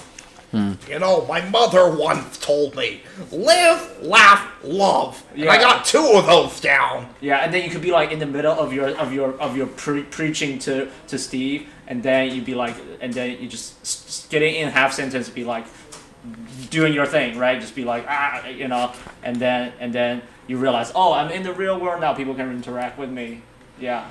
Y'all keep trying to make him real. He's a man. You don't have to, because Jeremy gets to build the character up to the point. I don't want to build this character. I want him to be like one random. Oh, okay. Really, that's his elements because the more. But that's on you, Yeah. That's on you, yeah. I'll have to bring my laptop next week so I feel we like can actually it'd start typing out the structure instead of just riffing off each other. Because this is getting... Because now we're just chasing our tails with ideas without actually getting too much done. We have basics down. Basics. I think you have We got an idea. Yeah. At first it was all over the place with this damn paper. I feel like we should just focus on those scenes and just put them out, help critique it. Say this sounds a little bit better. No, scratch that. I think you guys just did you guys delivered amazing performance already. I think if you guys go back to look at the footage and just be like, this is what I can use. This is what my past. I think to me that'll be enough. But like I see your point. It's like you still gotta put in the ink and everything. Yeah. But I write down some ideas about like how Bruce can incorporate into the story better, because essentially what the AI gave us is just how every character can get involved, right? So I think up until when I feel like you could be like the victim. Bruce would be the victim of this AI. Yeah. He scanned him, he hacked him, and he's exploiting him. At a certain point, like, you know what? Like I'm. Not me again. You keep coming to the shop saying, "Hey man, call off your damn dog robot." Like, leave me alone. Stop harassing me. All right. I love that. Let's see. Okay, so we're gonna do one more and then we're gonna wrap. Okay, because we don't have time anymore. So let's just do the last one real quick, because Jeremy is gonna go. And you guys can keep going without me. Like, I'm not the. Nah, we need you. What are you talking about? You're the soul of this podcast. Yeah. This ain't gonna work. Yeah. My man's trying to do time travel over there. I'm not digging this time travel. I was just keep going. Let's go time travel. Like, wait, no. And Tony going like, no, I'm good. It's like it's almost 12. That's enough for me. Perfect. Yeah. So this is have Bazunga, Tony, Bruce. Is Steve in this one? Okay. So I'm gonna do the stage direction and narration in this one, and then we'll just compare our own character, Bruce, Tony, and the Bazunga. Okay. This one, Bruce are in front of the Bazunga. Steve's imaginary friend. They cannot always see Bazunga, resulting in funny extended dialogue scene inside print shop. Fade in. Interior print shop day. Tony and Bruce are standing behind the counter of the print shop, looking confused. I don't understand. Bruce, where did Bazungas go?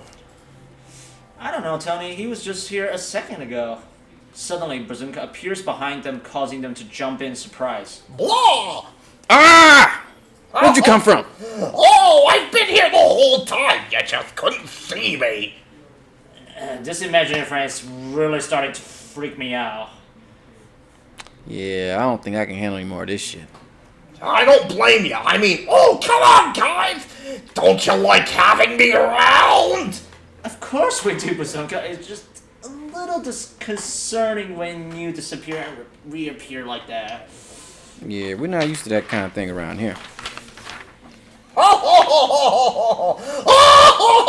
I guess I'll have to work on my disappearing act. The three of them continue their conversation, with Bazunga occasionally disappearing and reappearing, causing Tony and Bruce to jump and react in humorous ways. Fade out. Great. This script is terrible. I'm sorry, AI just doesn't get it yet. This episode. Welcome to this, and that puts an end to an episode of critiquing the AI generated script. All right. I can take solace in knowing I'm still better than AI for now. Right. You can definitely do better than that. Yeah, I think that's about it. Anything else you guys want to summarize, or anything, guys? How do you feel about today? And what do you guys get out of today? I feel like I definitely fleshed out my character a little bit more. Yeah. And as I can kind of see a purpose to give him now. I'll have to do some writing when I get home, which will be late, but yeah. I think you did amazing. How about you, Tony? I feel like got an idea of what's going on now, and I think we should just focus on our individual scene. If I feel like I can add Bruce to it, if I feel like I can add Bazungas to it, just tell you like, hey, I think this would be funny, yada yada yada. Yeah. You know, for me, I think in my scene, it would make sense if it would start with me coming into the shop and Geppetto kind of going off to the side and he's talking to, I don't know who he's talking to, but you're in the scene, but I don't know you're in the scene. Yeah. And Steve, is fully aware of it. But, I'm talking shit to that robot. I'm talking shit to Geppetto. And, I'm going on a little rant. My scene ends. And then I could figure it could take off next with him still talking to you. And you're telling him all kind of crazy shit. And a girl comes in and gives him advice. And then you end up coming in. And that's when that robot scans you and hacks your phone and just starts extorting your ass and all kind of shit. You become that robot's victim. How do you know? Okay. Anything else? I think that's what we should just focus on the scenes that we kind of came up with and just critiquing them. And if you think it'd be funnier if I came back in with a donut or some shit, I don't know. Just if you thought it'd be funny to add me or him to the scene of your scene, then yeah, I would love to. We'll go from there. I love your idea of the scanning and then just how about and just started telling him the stuff that he shouldn't know. Bruce doesn't expect the robot to know, and then start getting victimized, right? Just be like, oh, I'll listen to you. I'll do whatever you tell me to do. I think that could be a riff. And in terms of Bruce's character, in terms of developing Bruce's character, the notes I have is like, so there was a proto conversation between Bruce, Bazunga while we can see him, and then it was just like, oh, do you like the idea about a portal? And also it was the turns Geppetto, Steve was able to turn Bruce the stunt double into a Daft Punk moonwalking singer, right? Yeah. And then later on, what I was thinking right now, if it's like, oh, so Bruce, Geppetto and Bazooka are, no, Tony and Bazooka are not down about the idea of portal. So when Bruce gets through the portal himself, he travels back in time and goes to the concert with Queen, and then ends up being a rock star and change the history or something like that. But see, you're going off your scene though. You're going off a whole. I think starting with these scenes first. Okay, so the scene would be like, oh, Bruce becomes the victim of Steve and does whatever he says. Maybe does something good, maybe does something bad in terms of influence of Bazooka, and then at the end, that'd be funny, right? And then at the end, Steve, okay, your wish is granted because all the shit you've done for me. And then Tony, Bazooka, and Bruce was like, hey, Bruce was like, I'm about to go live my dream, and you guys want to come with me? You guys been through so much with me. I feel that's going too far into the story. Okay. And I can't see this guy. I don't know nothing about him. Trust me, you don't want to. I just know Geppetto has a special friend that only he can talk to, and somehow this robot can see and hear that shit. Yeah. You know how hard it is to find size 22 shoes? A clown's life is not an easy one.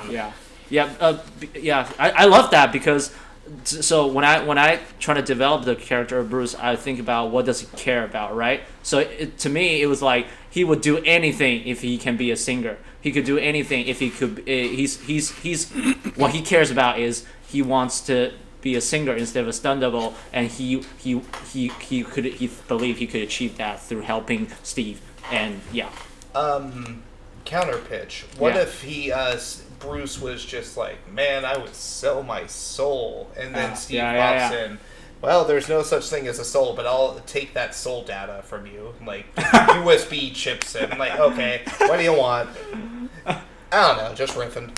But so he controls Bruce instead of letting him. He enslaves Bruce instead of because when you said download Bruce into a chip, it means he either wants to help him or he wants to control him, or I don't know where that goes. I don't know where that. I would say control. Okay. That's what everyone's fear is. AIs would control. Okay. So you'll be the first victim of Steve. So Bruce believes in Steve, and then Steve end up controlling Bruce, and then Bruce time travels back to 1980s. No time traveling. Let it go. Martians, no traveling in time. Although I would think it would be funny if we incorporate the monkey paw aspect, where you get your wish. You're a professional stuntman who can sing, but it's like for an Atari game or something. Like you're stuck in no, I'm going too deep on that one. So you want it into an eternal loop, right? Eternal loop could be so Steve controls Bruce and then makes him believe that he travels back to 1980s to sing with the Queen, but he has to end up singing with Queen forever. But you gotta think, how long are these scenes gonna be? I don't know. I don't care. It's just how long you want it to be. It's also has to be a cohesive movie at the end of the day. You know, as much as I would love for Bazongas to take every second of that screen, but I gotta realize there are other characters, other stories coming into play, and we have to kind of all work with each other, not take too much or take too little. I think you're overthinking it a little bit. I think we should focus on just like you said, like up until we run into each other's character, we should develop our own character, and then by the time the character separates, you end up just get back into developing your character, and then have whoever's writing the story later work on whatever's happened before, trying to make sense of it. Right, because that's what we've been doing, right? We had Monica, which we're not interacting a lot with because it's not part of our story. I have to get going. It's 3 till 12. All right, perfect. The intro for tomorrow. Do the intro. Tomorrow. Do the intro. Where's the intro? One second. The intro page. And then we finish. So you guys I think you can recap a little bit. let me recap. Maybe we can do a little recap at like 1 minute each of us. What I learned today with everybody here is that I developed a new character called Bruce, who is a stunt double who wants to be a singer and who is potentially willing to do anything to help Steve and potentially be victimized or glorified by the robot, maybe he travels through time. That's negotiable, debatable, which I would love to, though debatable. But yeah, he has interaction with Tony, Bazooka, and Monica in the story. And they run through some skeptics in terms of if we should believe this robot to get further through the story. My character Bruce we should believe the robot, and it takes him into maybe a vulnerable or more powerful place in the future. Yeah. All right. A long ass recap. Yeah. All right, Tony. Quick recap for my character, Tony West, next door business owner, bagels, donuts, not sure yet, and he just goes on a mean little rant on why his friend Geppetto is so messed up, and where does this mystery kid come from, and why is he talking to himself? I was just imagining your shop. It just has bagels with question mark, donuts with question mark. And like you're like, hey, here's something I baked. What is it?